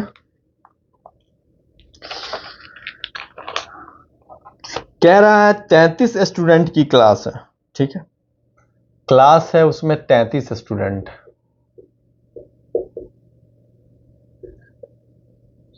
क्रिकेट खेलते हैं, आपको क्रिकेट खेलते हैं 25 बच्चे खेलते हैं। वॉलीबॉल जो है वो आपको खेलते हैं 18 बच्चे खेलते हैं, ठीक है। सॉरी, क्रिकेट 20 खेलते हैं, वॉलीबॉल, एक सेकंड, 20 क्रिकेट खेल रहे हैं, उसके बाद फुटबॉल वाले हैं, पहले एक एक करके नोट करेंगे, 25, फिर वॉलीबॉल है, ये है 18। अब कह रहा है कि क्रिकेट प्लस फुटबॉल जो है, CFV, क्रिकेट प्लस फुटबॉल वाले जो हैं ये आपको 15, फुटबॉल प्लस वॉलीबॉल वाले जो हैं ये आपको 12 हैं, और क्रिकेट प्लस वॉलीबॉल वाले ये 10 है। हर स्टूडेंट एक गेम तो जरूर खेलता है, तो नंबर ऑफ स्टूडेंट्स बताइए जो तीनों गेम खेलते हैं। देखिए, इसको वेन डायग्राम पर बहुत इजीली सॉल्व होता है। कैसे, सबसे पहले मैंने इसको कैसे बनाया ये देखिए, ये बहुत जरूरी होता है। वेन डायग्राम से थोड़ा सीख लीजिए। 3 पेन उठा लिया मैंने पहले, ये रहा क्रिकेट खेलने वाला C, ये रहे आपको फुटबॉल खेलने वाले, और ये रहे आपको वॉलीबॉल खेलने वाले। ये तीनों अलग अलग लोग हैं, ठीक है। अब इसमें से कुछ लोग ऐसे हैं जो क्रिकेट भी खेलते हैं और वॉलीबॉल भी खेलते हैं, ठीक है। तो कुछ लोग जो हैं वो क्रिकेट भी खेलते हैं और क्या खेलते हैं, फुटबॉल भी खेलते हैं। तो वो लोग कौन कौन होंगे, क्रिकेट, उस क्लास में एटलीस्ट एक गेम तो सब खेल रहा है। बुक में क्वेश्चन क्या बोल रहा है, एक गेम तो सब खेल रहा है, तो कोई 2 गेम भी खेल सकता है, क्रिकेट और फुटबॉल, या क्रिकेट या वॉलीबॉल, या कोई तीनों गेम खेलने वाला हो, मल्टी टैलेंटेड हो, क्रिकेट फुटबॉल वॉलीबॉल तीनों खेलता हो, ठीक है। तो 2 गेम वाले तो ये हो गया, जो क्रिकेट और फुटबॉल दोनों खेलता है, राइट। जो सिर्फ क्रिकेट खेलता है वो ये वाला पार्ट जो है आपका, ये सिर्फ क्रिकेट खेलता है, और जो सिर्फ फुटबॉल खेलता है वो ये वाला पार्ट, जो सिर्फ फुटबॉल खेलता है। अंदर देख रहे हैं, तो इसको क्या कहते हैं, इसको लिखते हैं C इंटरसेक्शन F, समझे। इंटरसेक्शन का मतलब जहां मिलावट हुई, दोनों ओवरलैपिंग हुआ, इंटरसेक्ट किए एक दूसरे को, कि क्रिकेट भी खेलेंगे फुटबॉल भी खेलेंगे, राइट, तो वो ये हुए। उसी तरह क्रिकेट और वॉलीबॉल वाला देखिएगा अगर, राइट, तो ये क्रिकेट खेल रहा है यहां पर, और ये वॉलीबॉल खेल रहा है, बट कुछ है जो दोनों खेल रहे हैं, ये वॉलीबॉल खेल रहा है, ये क्रिकेट खेल रहा है, लेकिन कुछ है जो दोनों खेल रहा है। ये देख ना, ये क्रिकेट खेल रहा है, ये बंदा वॉलीबॉल खेल रहा है, लेकिन कुछ है जो, कुछ बालक हैं जो दोनों खेल रहे हैं, क्रिकेट प्लस वॉलीबॉल। तो इसको क्या बोलेंगे? सी इंटरसेक्शन बी, इंटरैक्ट कर रहे हैं एक दूसरे से, समझे? तो इसी तरह ये वाला पार्ट जो है, समझे, तीन जो आपको मैंने बताया, इसी से ड्रॉ कर दूं तो ज्यादा अच्छा आपको समझ में आएगा। ये रहा क्रिकेट, ये रहा आपको फुटबॉल, और ये रहा आपको वॉलीबॉल, राइट। ये वाले पार्ट वाले जो हैं, तो ये वाले जो, इस तीनों में कुछ ऐसे भी हैं जो तीनों खेल रहे हैं, देख रहे हैं? यहां पर क्रिकेट भी है, फुटबॉल भी है, वॉलीबॉल भी है। यहां पर आपको क्रिकेट प्लस फुटबॉल है, यहां आपको फुटबॉल प्लस वॉलीबॉल है, और यहां आपको क्रिकेट प्लस वॉलीबॉल है। लेकिन ये पोर्शन जो है, यहां cricket plus football plus volleyball है, यानी एक ही आदमी तीनों चीज खेल रहा है, समझे? अगर आप अलग अलग काउंट करेंगे तो ये तो आपको क्या हो जाएगा, 63, जबकि टोटल तो क्लास में इतने ही स्टूडेंट है। तो यहां पर एक ही लड़का 2 बार काउंट हो रहा है, और यहां पर एक ही लड़का 3 बार काउंट हो रहा है। क्यों? ओवरलैपिंग, पे ओवरलैपिंग हो गई। यहां ओवरलैपिंग हो रहा है, यहां सिर्फ ओवरलैपिंग हो रहा है, एक लड़का 2 बार काउंट हो रहा है, यहां लेकिन ओवरलैपिंग पे ओवरलैपिंग हो गई। यहां काउंट क्या हो रहा है कि ये लड़का क्रिकेट और फुटबॉल खेलता है, एक ही लड़का का 2 बार नाम आ गया, क्रिकेट में भी और क्रिकेट प्लस फुटबॉल में भी, और यहां पर एक लड़का का 3 बार नाम आ गया। अगर ये रीजन, ये वो रीजन है, ये वो रीजन है जहां एक ही लड़का का 3 बार नाम आ गया, C intersection football intersection volleyball, देख रहे हैं? उस लड़के का 3 बार नाम आ गया, समझे? तो हमें क्या करना होगा? हटाना होगा। सबसे पहले किसको? जिस लड़के, पहले हम इसमें से हटाएंगे। किसमें? Cricket plus football plus cricket plus volleyball plus football plus volleyball. इसमें से किसको हटाएंगे? उन लड़कों को हटाएंगे जिसका तीनों में नाम है, cricket plus football plus volleyball, तीनों में नाम है, समझे? और हमसे क्या पूछ रहा है? ये पूछ रहा है। सबसे पहले ये देख लेते हैं, cricket plus football 15 plus 12 minus 10, इसको मान लेते हैं कि इनका नंबर x है, तो ये x हो गया, है ना? तो ये क्या हो गया? 27 प्लस 10 37 माइनस x, राइट। यानी ये अब ओवरलैपिंग के बाद वाले लड़के हैं। अब जो हमें बचा उसको इसमें से हटाना होगा, 63 में से हटाना होगा, तभी जाकर के कंप्लीट ओवरलैपिंग खत्म होगी। पहले हमने इसकी ओवरलैपिंग खत्म की है, तो इसमें से ये वाला ओवरलैपिंग का पार्ट जो था वो माइनस कर दिया, तो हमें सिर्फ अब वो लड़का बचा जो 2 बार काउंट हुआ है। हमने क्या किया? पहले ये 2 बार काउंट होने वाले में से 2 बार जो काउंट हो रहा है उसमें 3 बार काउंट होने वाले का नाम हटा दिया। तो अब कौन सा बचा? सिर्फ जिनका 2 बार काउंट हो रहा है ना, है ना? तो 2 बार काउंट होने वाले में से मैंने जो टोटल है उसमें से इसको भी, उनको भी हटा दिया जिनका 2 बार नाम काउंट हो रहा है। तो ये क्या हो जाएगा? 33।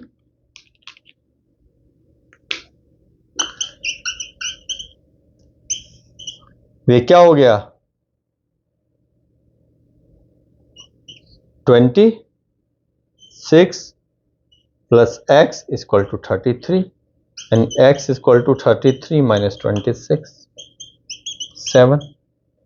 सिर्फ वो 7 लड़के हैं जो तीनों गेम खेलते हैं। आप समझ रहे हैं? मैं वेन डायग्राम पे आपको नहीं ले जा रहा हूं कि इसका फॉर्मूला ये, उसका फॉर्मूला ये, उसका फॉर्मूला ये। फॉर्मूला नहीं है करना है, एक दिन में फॉर्मूला नहीं होगा। मैं जो समझा रहा हूं वो समझिए। यहां पर एक लड़का 1 बार काउंट हुआ है, यहां पर ये लड़का एक बार काउंट हुआ है, इस रीजन में वही लड़का जो हो रहा है दूसरी बार काउंट हो जा रहा है, और इस रीजन में वही लड़का जो है वो तीसरी बार काउंट हो रहा है। तो एक ही लड़का का नाम 3 बार आ रहा है ना। 33 स्टूडेंट थे, लेकिन ये कहां पहुंच जा रहा है, देख रहे हैं 63। अगर इनको इसको ऐड कर लीजिए, जिसका 2 बार नाम काउंट हुआ है ना। जो यहां पर ये 20 क्या बता रहा है, ये 20 बता रहा है जो क्रिकेट वाले हैं 20, फुटबॉल ये 20 बता दिया क्रिकेट वाले, ये फुटबॉल वाले, और ये वॉलीबॉल वाले। मतलब समझ 63, 33 ही स्टूडेंट है लेकिन 63 है। टोटल स्टूडेंट 30 ही है, लेकिन अगर क्रिकेट फुटबॉल और वॉलीबॉल को देखा जाए तो टोटल स्टूडेंट 63 हो जा रहे हैं।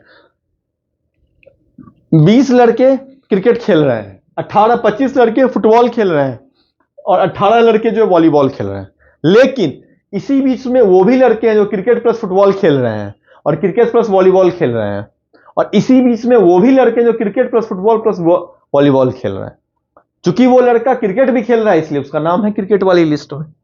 होगा ना आपके स्कूल में, एक लड़का का नाम क्रिकेट वाली लिस्ट में रहता है, उसी लड़का का नाम फुटबॉल वाली लिस्ट में रहता है, और अगर वो किसी बड़े टीचर का प्रिंसिपल का लड़का है तो उसका क्रिकेट फुटबॉल वॉलीबॉल सब टीम में नाम रहता है। तो एक ही लड़का का 3 बार नाम आ गया ना।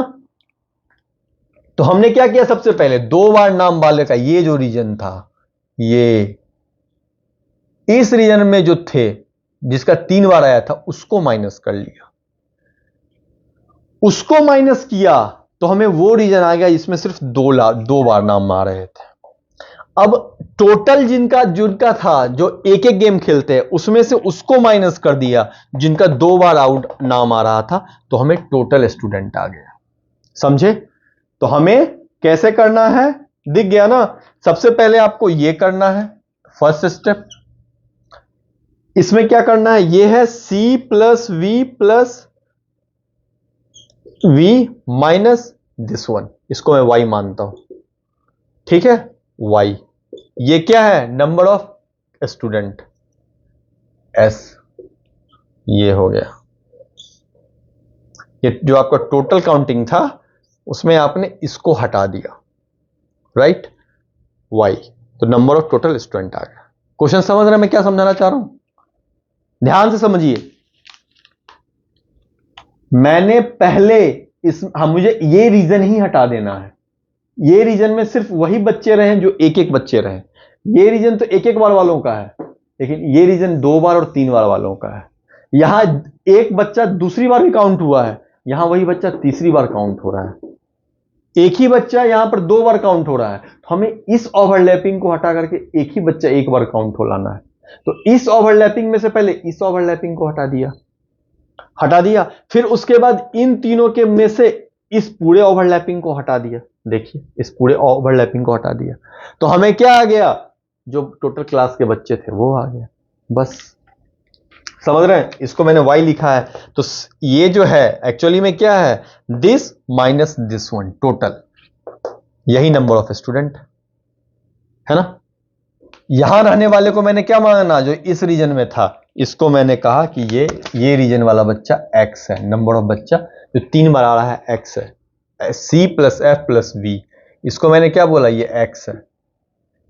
C प्लस F कितना है, ये वाला 15 है, C प्लस V ये वाला 12 है, और F प्लस V 10 है। इसमें से इस बच्चे को हटा दिया, यानी अब हटाने पर क्या होगा, अब सिर्फ जो 2 बार काउंट हो रहे हैं वो बाकी रह गया। अब ये क्या है, ये जो सिर्फ 2 बार काउंट हो रहे हैं वो बाकी रह गया। अब ये जो है इसमें से इसको भी हटा दूं तो क्या हो जाए, जो सिर्फ हर बच्चा काउंट हो रहा है, यानी नंबर ऑफ स्टूडेंट आ जाएगा। इस टोटल में से इसमें से अगर इसको हटा दें, जो ओवरलैपिंग है कंप्लीटली उसको हटा दें, तो नंबर ऑफ स्टूडेंट आ जाएगा। देख लीजिए, खत्म। ये कॉमन सेंस वाली बात है, ये कोई यूनियन इंटरसेक्शन वाली बात नहीं है। एक बच्चा एक बार काउंट हो रहा है, एक बच्चा 2 बार काउंट हो रहा है, एक बच्चा 3 बार काउंट हो रहा है, तो पहले 2 बार काउंट होने वाले में से 3 बार काउंट को हटा लिया, ठीक है।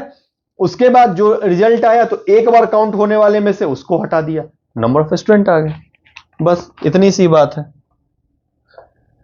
इस क्वेश्चन को ऐसे कीजिएगा तो सिंपल है। अब इसको आप वेन डायग्राम, सेट थ्योरी, इन सब पे जाइएगा तो भाई अब चाहिए कीजिए सॉल्व। अब उसको याद रखना पड़ेगा आपको कि वेन डायग्राम और सेट थ्योरी क्या होती, नहीं तो सिंपल है। सिंपल ढंग से देखिएगा तो 2 बार काउंट होने में से 3 बार काउंट होने वाले को हटा लेना है। जो रिजल्ट आया तो 1 बार, जिसको 1 बार काउंट हुआ उसमें से उसको हटा लीजिए 2 बार काउंट होने वाले से, बस। फिर से वही क्वेश्चन है 17 वाले में, तो क्या बताऊं, ये तो सिंपल सा क्वेश्चन है कि मोहन, यानी अपने आप को मोहन मान लीजिए, मैं एक आदमी की तरफ इशारा कर रहा हूं, ठीक है, टुवर्ड्स ए पर्सन मोहन, मैं एक उसको बोल रहा हूं आदमी को कि his mother is only daughter of your father.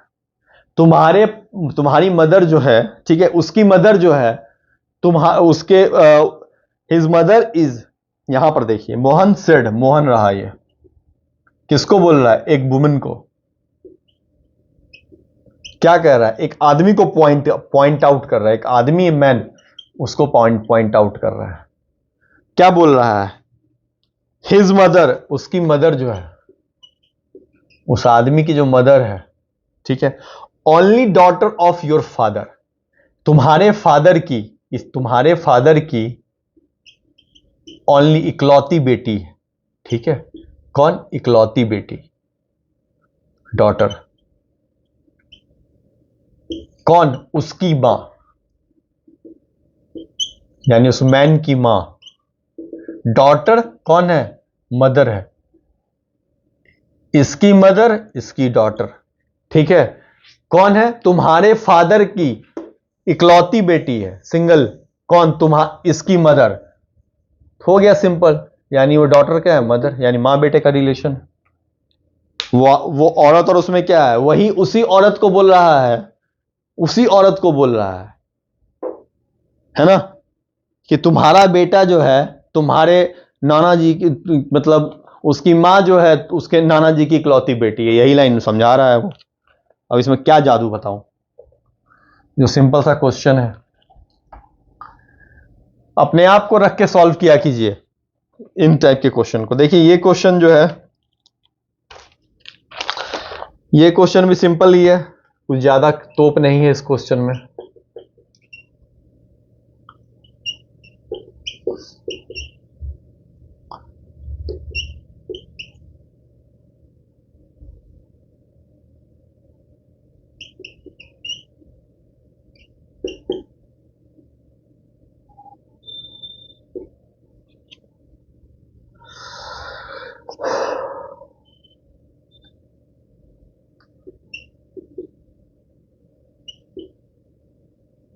क्या होगा, देखिए एक दो चीज फिक्स रहता है कि या तो ये इस आपस में जोड़ हो रहा हो, ठीक है, आपस में ऐड करके देखिए, अगर इसको आप देखिएगा तो 4 + 2 + 6 1 2 16 हो रहा है, लेकिन 18 + 7 15 वाइड 3 ये नहीं हो रहा है, यानी कुछ तो ये हो रहा होगा। तो चलिए हम सीधा सीधी डिवाइड कर लेते हैं, क्या हो गया 123, 1 + 2 + 3 ये भी 6 हो गया।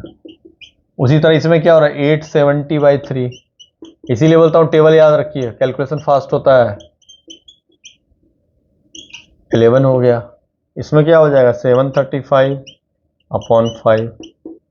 तो 1 4 7, 1 + 4 + 7 12 हो गया, सिंपल सा। इन दोनों में कुछ ना कुछ रिलेशन होता है, ठीक है, या तो सीधा डिवाइड होके ऐड हो रहा हो या ये सब आपस में ऐड हो रहा हो, लेकिन चूंकि ये दे रहा है तो ये कुछ होगा, divide multiplication minus, generally divide ही होगा या मल्टीप्लीकेशन होकर के ऐड हो रहा होगा।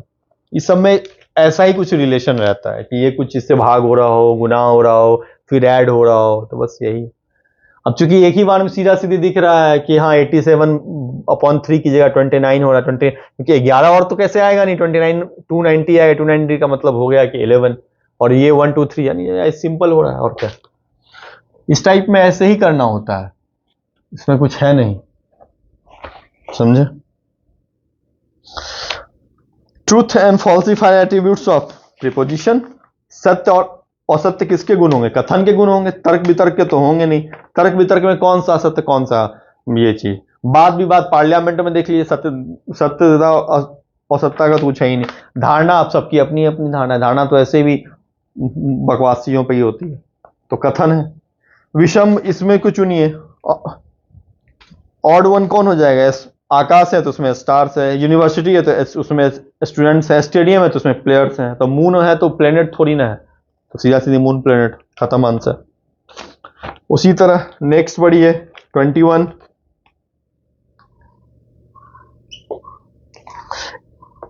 ऑड वन में देखना होता है जो एक जैसे टाइप वाले हैं उनको उनको एक साइड रखिए, जो अलग सा दिख रहा है उसको अलग सा। जैसे आकाश, आकाश है तो उसमें स्टार्स है, यूनिवर्सिटी है तो उसमें स्टूडेंट पढ़ते हैं यानी बच्चे हैं, स्टेडियम है तो उसमें प्लेयर खेल रहे हैं। लेकिन चंद्रमा पे ग्रह तो नहीं आ जाएंगे ना कि चंद्रमा के अंदर सारे ग्रह हैं। यहां पर सौरमंडल बोलता तब उसके अंदर ग्रह होते है कि नहीं। अब है 2Z5 एक है, फिर कह रहा है 7Y7 14X9 23W11 34V13। अब नेक्स्ट क्या होगा? देखिए इसमें तीन चीज है, फर्स्ट सेकेंड थर्ड। तो हम सबसे पहले ऐसे लेंगे 2 7 14 23 34। एक ये हो गया। दूसरा उठाइए जेड वाला, जेड वाला रो उठाइए, ZYXW। तीसरा उठाइए 5 वाला,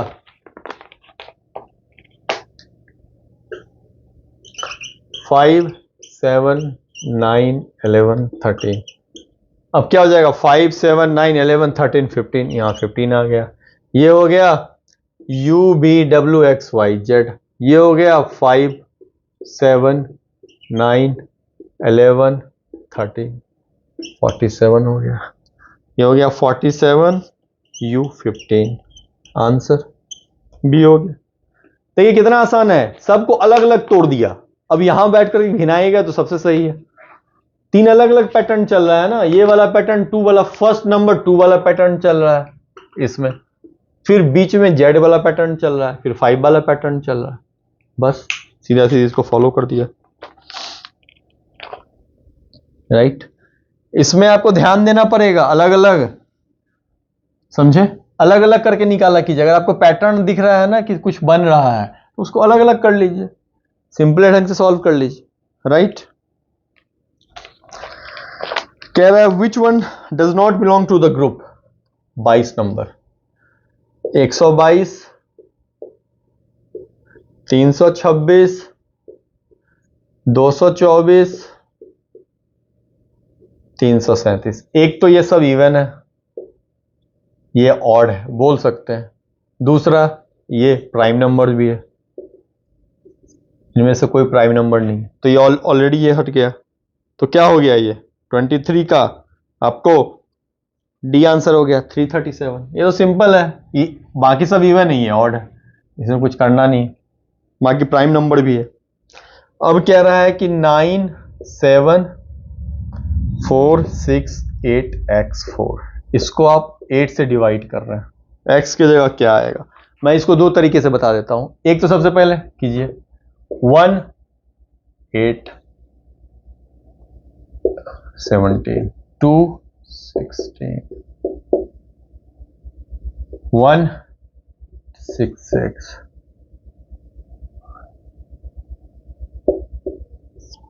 2 8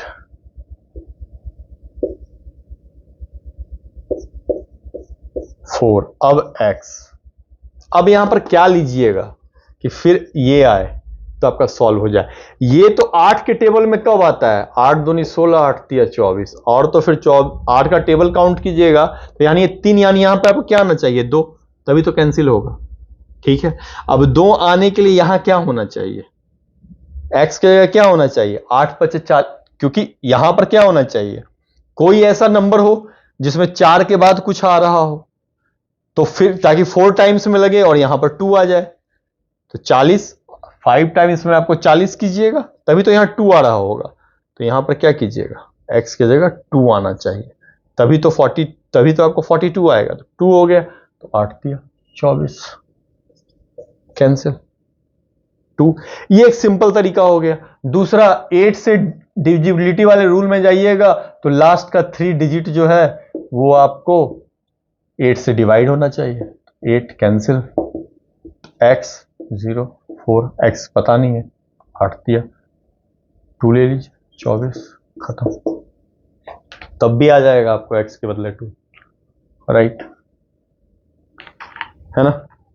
तभी डिवाइड हो रहा होगा x से, उससे भी सॉल्व हो गया।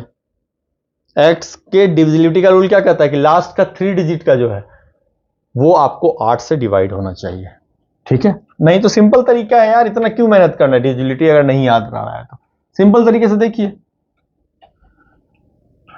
है ना। जब मैं डिविजिबिलिटी वाला पढ़ाऊंगा जिसमें चैप्टर, वहां पर देखिए जो मैंने नॉर्मल आपको मोस्ट एक्सपेक्टेड क्वेश्चंस में जो करवाया है डिविजिबिलिटी वाला पार्ट, उसमें आपको बहुत सिंपल ढंग से हो रही है चीजें। 24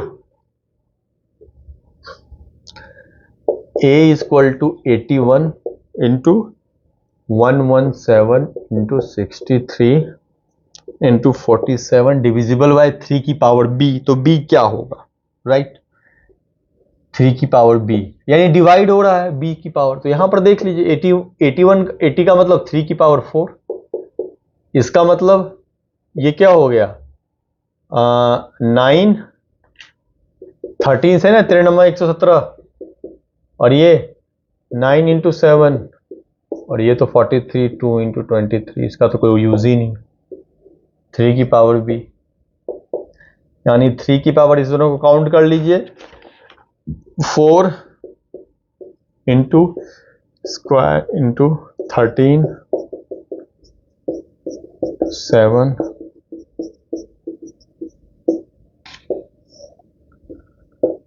यानी 4 2 8, 3 की पावर 8 13 7, देखिए डिवाइड हो रहा है ना ये 8 टाइम्स में, तो b क्या हो गया 8, c हो गया आंसर इसका।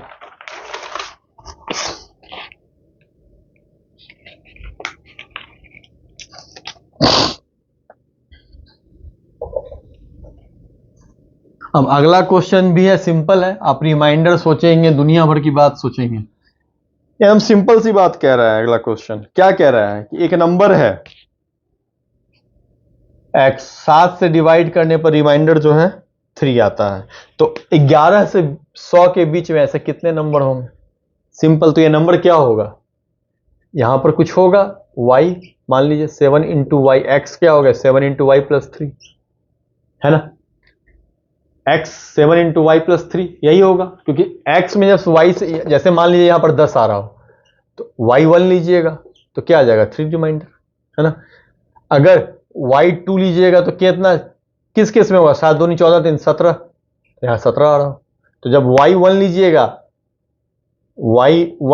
तो x की वैल्यू क्या हो जाएगी 10, y2 लीजिएगा तो x की वैल्यू क्या हो जाएगी 17।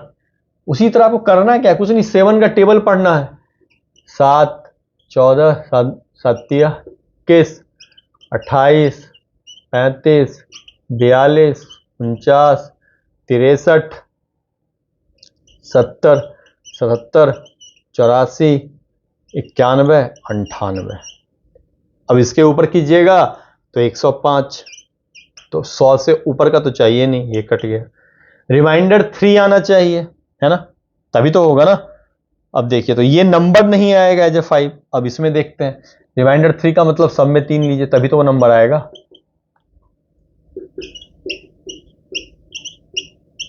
यानी वो कौन कौन से नंबर है, 3 ऐड करने पर निकल जाएगा, यानी वो नंबर हो गए 10 17 24 31 38 45 52 66 73 80 87 94 101। अब वो नंबर 100 और 11 के बीच में होना चाहिए, यानी कौन कौन सा नहीं होगा, ये नंबर 11 से कम है तो ये नहीं होगा, और ये नंबर 100 से ज्यादा है तो ये भी नहीं होगा। तो ये नंबर हो जाएंगे, टोटल काउंट कीजिए, 1 2 3 4 5 6 7 8 9 10 11, टोटल नंबर कितने हो गए 1 2 3 4 5 6 7 8 9 10 11। कोई नंबर छूटा क्या?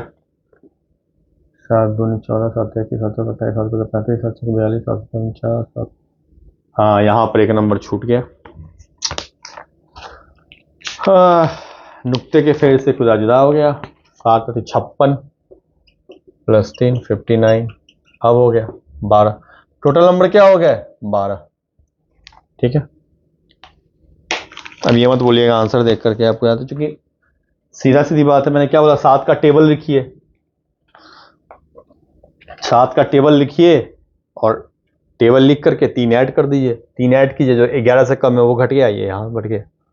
ठीक है, चाहे 11 ऑप्शन में भी आपको था नहीं तो वो तो पॉसिबल नहीं था, इसीलिए जो ऑप्शन में अवेलेबल होगा, अगर होता तो कंफ्यूजन भी हो सकता था, लेकिन ऑप्शन में था ही नहीं तो कंफ्यूजन भी नहीं हो सकता। राइट, अब देखिए ये क्वेश्चन भी आपको जो है ना कुछ खास है नहीं, बस थोड़ा सा ना प्रेजेंस ऑफ माइंड है। कैसे? 3 4 9 26 69। ठीक है, ये कह रहा है 5 6 ABCD, तो डी की वैल्यू क्या होगी? देखिए सबसे पहले इस दोनों के बीच 2 का गैप, यहां भी 2 का गैप, तो ये ऑब्वियसली सब में 2 का गैप ही चलेगा। राइट, ये तो कॉमन सी बात है। यहां जो वैल्यू आएगी उसमें 2 ऐड कर दीजिए। अब वैल्यू क्या आएगी? इसके बीच 1, फिर 5 का गैप, फिर 17 का गैप, फिर आपको 43 का गैप। यही है ना, गैप देखना बहुत बार जरूरी होता है। 12, ये आपको हो गया 26, है ना, ये हो गया। फिर आपको 8 का गैप, 14, 6 का चल रहा है। 6 का मतलब ये फिर क्या हो जाएगा? 20 आ जाएगा, है ना, यहां पर 20 यानी 26 का गैप, तो 20 और 26 46, ये 89। अब हमारा गैप 89 का हो जाएगा, यानी ये 158 हो गया। 158 प्लस 2 160 हो गया। गैप चेक करने से बहुत कुछ पता चल जाता है। सबसे बड़ी बात है गैप चेक किया कीजिए। यूपीएससी में भी इस बार ऐसा ही क्वेश्चन सिंपल सा दिए हुए था, गैप चेक कीजिए। बहुत टफ नहीं चीजें दिया जाता है। या तो गैप में आपको क्या होगा, गैप चेक कीजिएगा पता चल जाएगा, तो स्क्वायर, अगर ये स्क्वायर बन रहा है नहीं, मल्टीप्लाई करके कुछ आ रहा है नहीं, अगर आप देखिएगा तो 3 इंटू 1 प्लस 4 1, ये तो 4 हो गया। 4 इंटू 2 प्लस 1, ये 9 हो गया। लेकिन 27 जैसे कीजिएगा तो क्या हो जाएगा, इसका पहले वाला देखिएगा तो क्या हो जाएगा, 9 इंटू 3 माइनस 1, तब जाकर ये तो चीज बदल गया। यानी ये भी कोई फॉर्मेट नहीं चल रहा है, ये भी कोई फॉर्मेट नहीं चल रहा है ना। अगर तो चीजें जब चले तो समझ में आता है कि इसको अच्छा ये फॉर्मेट चला, ये अब यहां ऐसा होता 9 इंटू 2 प्लस 1 19 आ रहा होता, तब मानते। यानी ये भी फॉर्मेट नहीं है, स्क्वायर नहीं है कि स्क्वायर करके निकाला जाए, है ना। अगर आप इसको स्क्वायर के फॉर्मेट पे भी देखिएगा तो ये 3 हो गया स्क्वायर का। यानी कुछ गैप करके देखिए, गैप में कुछ आ रहा है क्या, गैप से कुछ बन रहा है क्या? हाँ, गैप से बन रहा है। गैप से नहीं बना तो गैप के गैप में जाइए, गैप के गैप में जाइए, फॉर्मेट बन जाता है। स्क्वायर, क्यूब, रूट, कुछ भी फॉर्मेट बन जाएगा।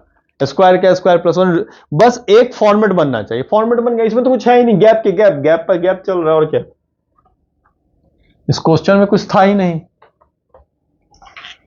बस गैप का गैप चल रहा था।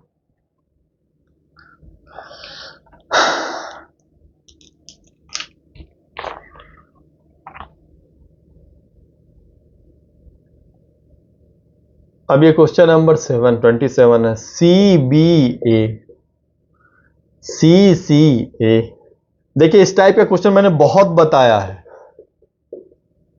इस टाइप के क्वेश्चन को मैंने यूपीएससी ने पूछा तो मैंने इसको बहुत बताया है। अब जाकर के मेरे लेक्चर्स देखेंगे नंबर सिस्टम वाले में, जो शायद सेकंड लेक्चर है। बहुत सिंपल है क्वेश्चन, वहां पर देखिएगा ना तब आपको दिखेगा, सेकंड या थर्ड लेक्चर है, आई थिंक शायद सेकंड ही लेक्चर है नंबर सिस्टम वाला। तो उसमें आपको इस टाइप के क्वेश्चन को बहुत बताया, बहुत सिंपल क्वेश्चन है। डी की वैल्यू कह रहा है 0।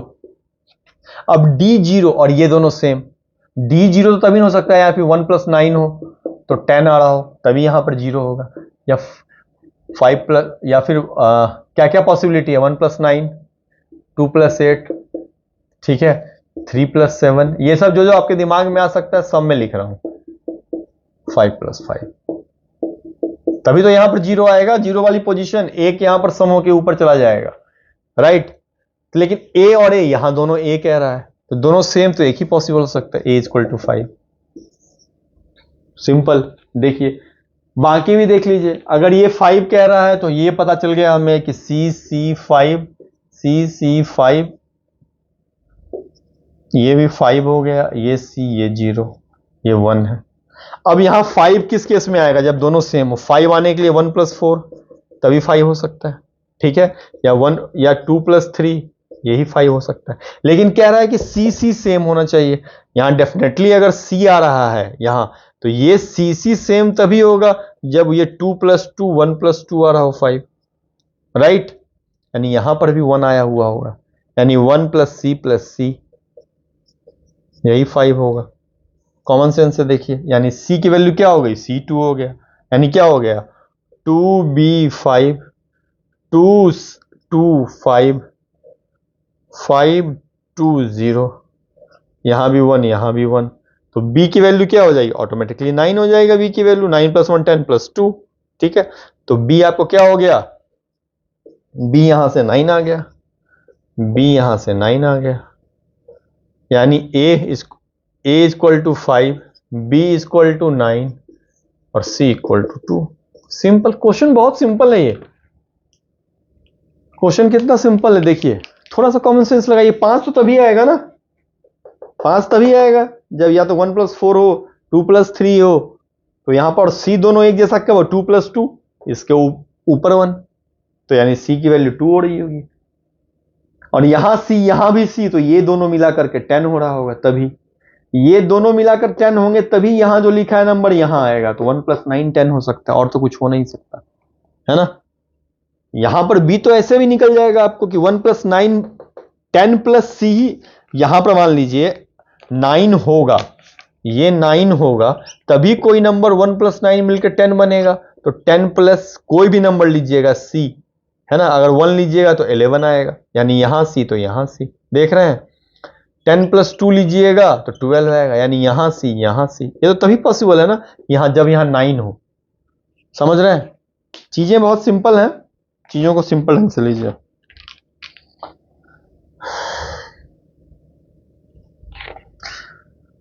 28 तो क्वेश्चन, 29 देखते हैं। 28 सिंपल क्वेश्चन है, 28 का आंसर है, ठीक है, B। 28 में कुछ बताने लायक है नहीं, क्या बताऊं इसमें। 29 देखिए,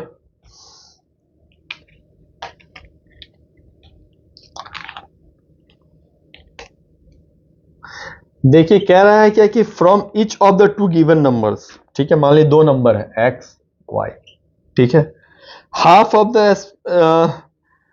of the smaller number is subtracted from each of the 2 given numbers, half of the smaller number is subtracted.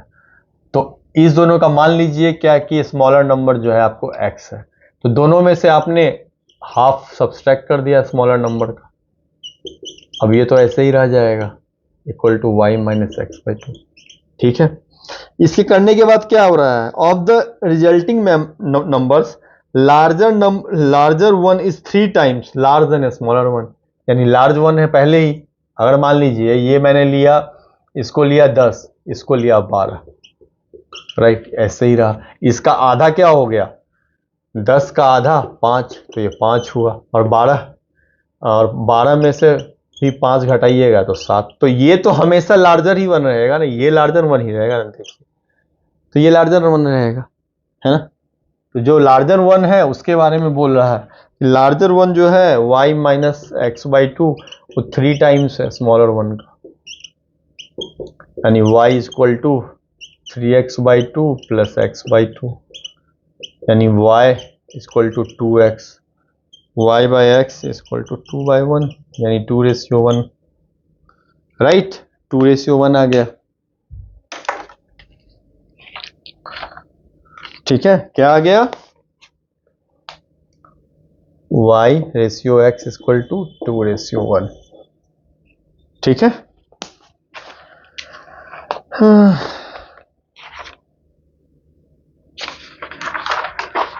30 कितना सिंपल है, कह रहा है सिंपल है। विद्यालय आने वाले विद्यार्थियों की संख्या में बढ़ोतरी के लिए प्राथमिक विद्यालय में बच्चों को मध्याह्न मतलब बच्चों की संख्या बढ़ जाए स्कूल में, तो क्या किया गया बीच में, इस mid day meal school scheme start किया गया। अब उससे क्या क्या हो सकता है, मिड डे मील भोजन से बच्चे विद्यालय की तरफ आकर्षित होंगे, बिल्कुल सी बात है, गरीब बच्चे हैं, भोजन नहीं मिल रहा है, भोजन के, और ये देखा भी गया है, सही हो गया। और अच्छे भोजन से वंचित बच्चे इन अच्छे बच्चों से भोजन से वंचित बच्चे इन विद्यालयों में आएंगे। ये कंप्लीटली पॉसिबल नहीं है कि जो बच्चे आकर्षित होंगे, वो बिल्कुल सही बात है मध्याह्न भोजन से, लेकिन अच्छे भोजन से वंचित, अरे अच्छा भोजन का मतलब क्या हो गया, अच्छा भोजन तो बहुत अच्छा हो सकता है, लेकिन उससे वो विद्यालय में आएंगे ही ये जरूरी नहीं, आकर्षित होंगे ये जरूर है। ठीक है, तो पहला तो ऐसे ही होंगे। आने का मतलब गारंटी हो गया कि वो आ ही रहे हैं, आएंगे का मतलब क्या हो रहा है कि वो आ रहे हैं, समझ रहे हैं। क्या बोला है, mid day meals will attract children to the school, कि मध्याह्न का जो भोजन है वो बच्चों को आकर्षित करेगा, अच्छा खाना नहीं मिल रहा, लेकिन दो children who are otherwise deprived of good food will attend the school. Attend जरूरी नहीं है ना कि वो अटेंड करेंगे ही, आकर्षित होंगे ये जरूर बात है कि हाँ अच्छा खाना मिलेगा चलो, लेकिन कहीं उनको और अच्छा खाना मिलेगा तो वहां नहीं जाएंगे, लंगर खाने चले जाएंगे, स्कूल नहीं जाएंगे, लंगर खाने जाएंगे उस दिन, है ना। क्वेश्चन नंबर 31, देखिए ये क्वेश्चन में कुछ भी नहीं है, ये तो सीधा सीधी परसेंटेज का क्वेश्चन है। रेंट कितना है, तो भाई रेंट 1800 है, 1800 अपॉन टोटल, टोटल कितना है 4500 प्लस 1800, 6300, 650 प्लस 240 इंटू 100, बस यही है। इसको सॉल्व कीजिए, आ जाएगा 19.25%, कुछ है ही नहीं इसमें।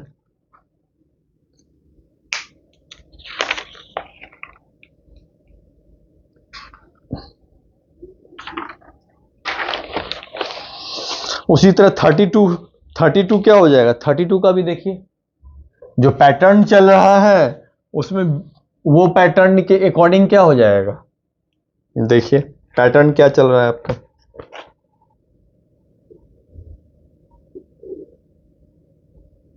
एक तो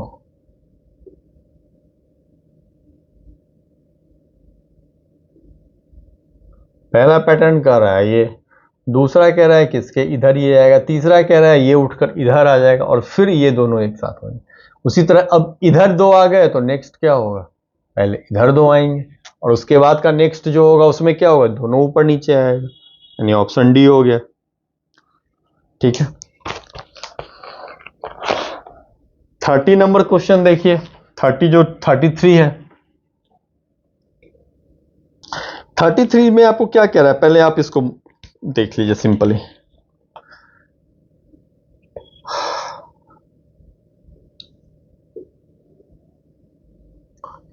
पहला है चिल्ड्रन, कौन कौन है इसमें, बॉयज, गर्ल्स,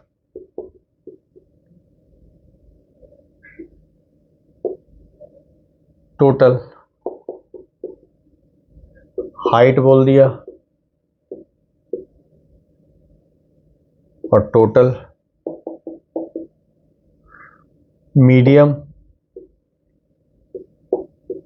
शॉर्ट, टॉल, 20, 64। अब ये कह रहा है half of the children are either tall और शॉर्ट, ठीक है, तो पूछ रहा है कितनी गर्ल्स टॉल है, राइट, कह रहा है half of the children are either tall और शॉर्ट। चलिए मान लीजिए क्लास में एक्स बच्चे हैं, ठीक है, बॉयज और गर्ल्स मिलाकर जो टोटल बच्चे हैं उसमें half of the children x बच्चे हैं, वो जो है या तो उसके आधे बच्चे जो हैं ये आपको या तो टॉल है या शॉर्ट है, पहला। दूसरा कह रहा है 40% चिल्ड्रन आर गर्ल्स, इसका जो 40% है गर्ल्स है, गर्ल्स 64 है, तो x कितना हो गया 160, बॉयज कितने हो गए 160 माइनस 64 यानी 96। ये क्लियर हो गया यहां से कि बॉयज कितने हो गए 96, टोटल हो गया 160। ये भी इसका ये कितना हो गया टी प्लस एक्स, टॉल और शॉर्ट कितना हो गया मिला करके आधा, तो 160/2 80। ये दोनों मिला करके कितने हो गए 80, टोटल 60 जो है शॉर्ट है, तो टोटल अगर शॉर्ट तो टोटल टॉल कितने हो जाएंगे 80 माइनस 60 यानी 20, तो 20 बच्चे ही सिर्फ जो होंगे वो लंबे होंगे, और उसमें 20 लंबे बच्चे बॉयज हैं, तो ये कितना हो गया 0, खत्म, सीधा।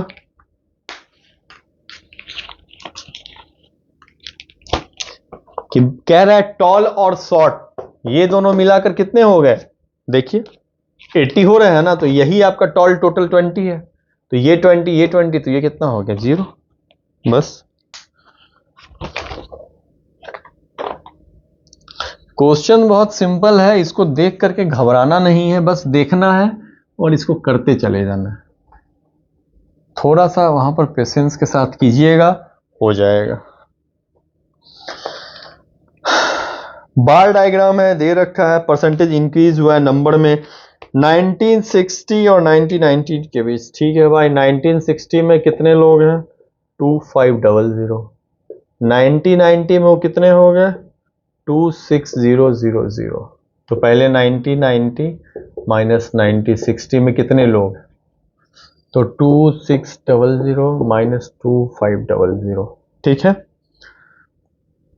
कितने परसेंटेज इंक्रीज हुए, तो किसके रिस्पेक्ट में देखेंगे 90, इसके रिस्पेक्ट में देखेंगे, तो कितना हो गया 23500 on 2500 100, राइट, कट गया 4 टाइम्स, ये हो गया 0 9 40%, ठीक है। आपको परसेंटेज इंक्रीज, परसेंटेज में मैंने क्या बताया कितना बढ़ रहा है और किसके रिस्पेक्ट में बढ़ रहा है, ये हमेशा याद रखिएगा। ये क्या है कितना बढ़ रहा है, परसेंटेज निकालना है ना, कितना बढ़ रहा है। ये क्या है किसके रिस्पेक्ट में, किसके रिस्पेक्ट में बढ़ रहा है, यानी किसकी वजह से बढ़ रहा है, ठीक है, बस वही है। तो कितना बढ़ रहा है, तो इतना बढ़ा 23,500, किसके रिस्पेक्ट में, तो 1990 में जो था 2500, बस यही परसेंटेज है ना।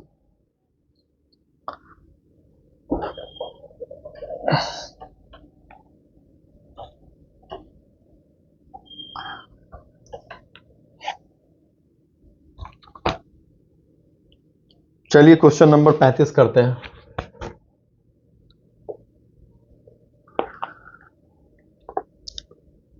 मुंबई की आबादी कितनी है 12,500, इसमें 55% मेल है, ठीक है, परसेंटेज डिनोट कर रहा है मेल का पॉपुलेशन, तो मेल कितना हो गया 55%, तो कितना हो गया 12,500 इंटू 55/00, यानी इतना आपको 125 इंटू 55, ये मेल है, राइट। चलिए अब कह रहा है कि दिल्ली में 8400 लोग हैं, यहां मेल कितने हो जाएंगे 55%, तो फीमेल कितनी हो गई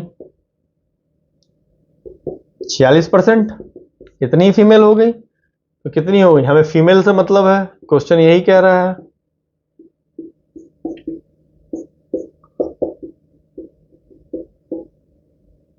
इतनी फीमेल हो गई, 90% मेल इसमें जो है वो लिटरेट है, लिटरेट अगर 90% है तो इलिटरेट कितने हो जाएंगे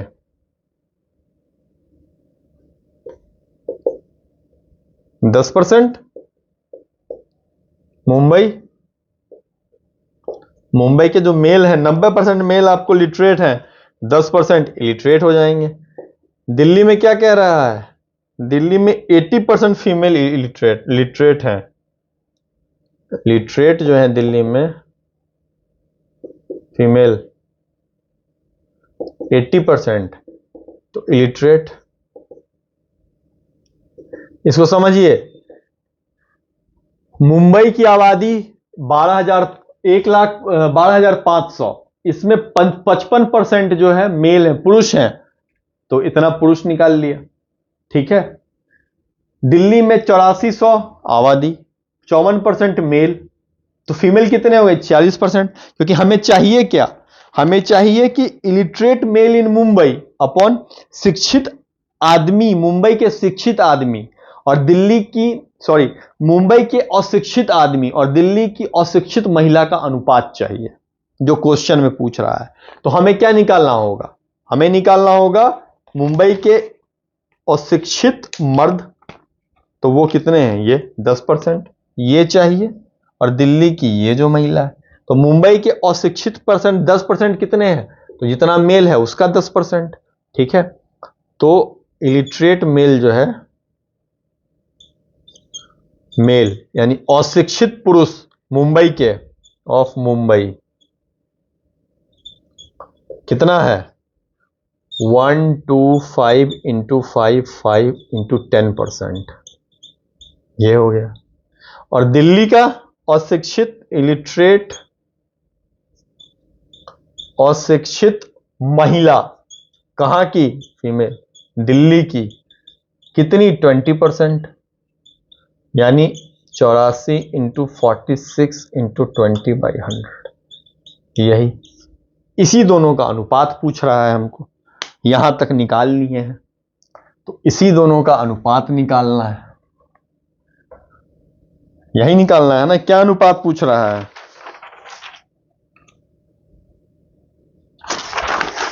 यही पूछ रहा है दिल्ली के,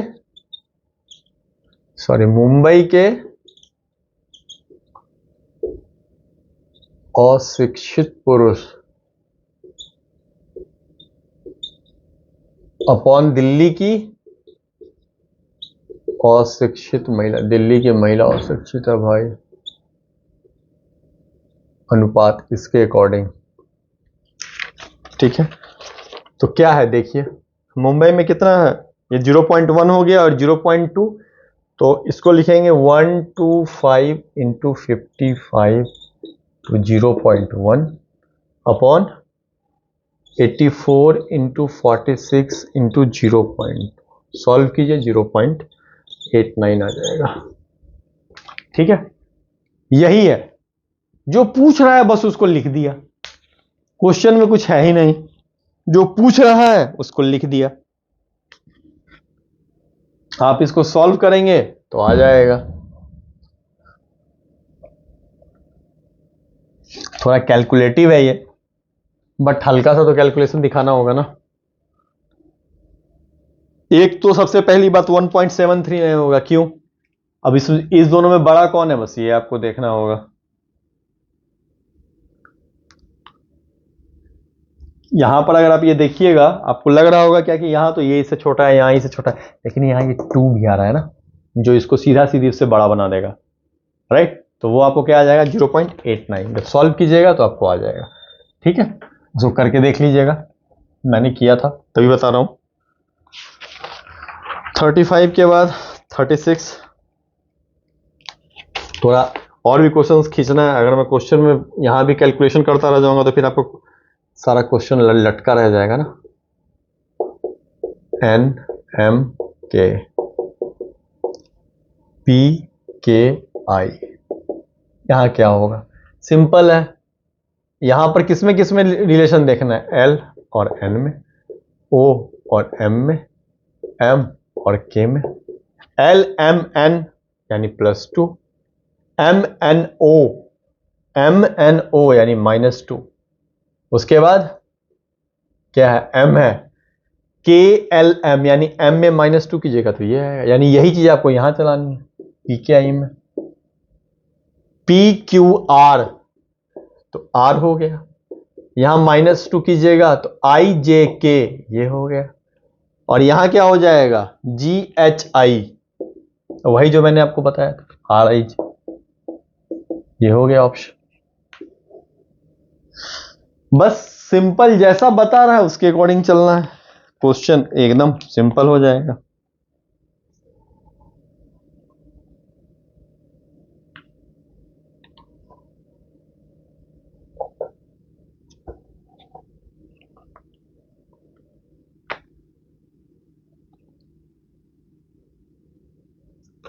थर्टी 39 देखिए,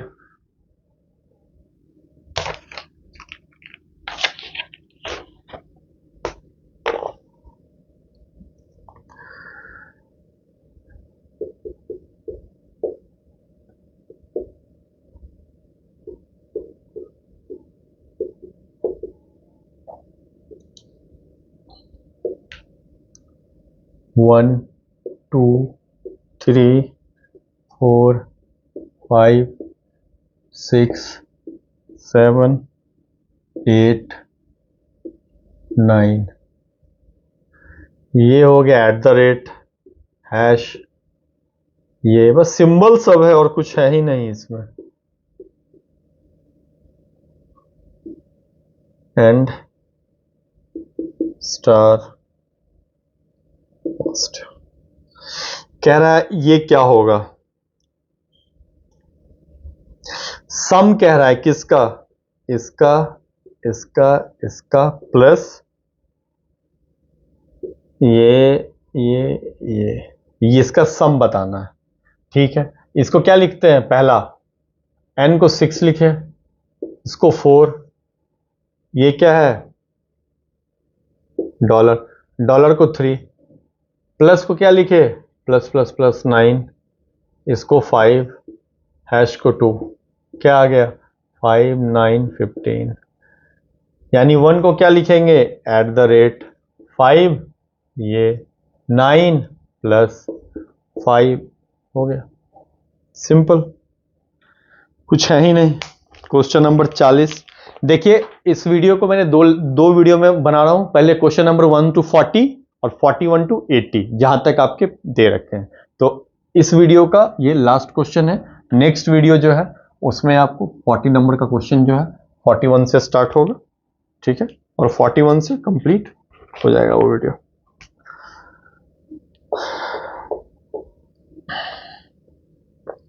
सिमिलर क्वेश्चन है, वेडनेसडे, इंडिपेंडेंस डे 15 अगस्त 1988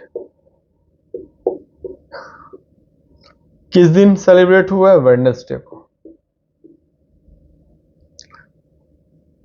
तो 89 में कब होगा, अभी मैंने आपको बताया है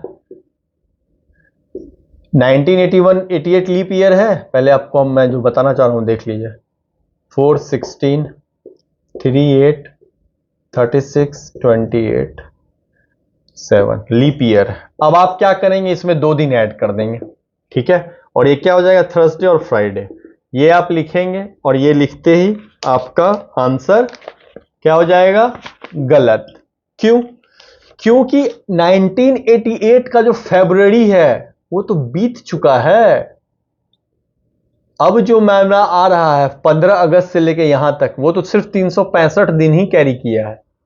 अगर 365 दिन कैरी किया है तो यहां पर -2 नहीं +1 डे आएगा, तो आंसर क्या हो जाएगा थर्सडे। अभी मैंने बहुत अच्छे से समझाया है आपको, ठीक है, तो ये वही बात है, क्योंकि 29 फरवरी तो बीत चुका है ना, तो काउंट ही नहीं होगा वो, उसके बाद वाला जो पार्ट काउंट है, ठीक है। 29 फरवरी से पहले अगर 29 फरवरी काउंट होता है तो उस डेट के अगले डेट तक 366 दिन होता है, अगर 29 फरवरी काउंट नहीं हुआ तो 365 दिन हुआ, ठीक है।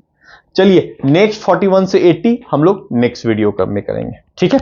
आपको कोई भी प्रॉब्लम हुई इस वीडियो में कमेंट सेक्शन में जरूर डालिएगा, सो दैट मैं आपको नेक्स्ट लेक्चर में बता सकूं। Thank you.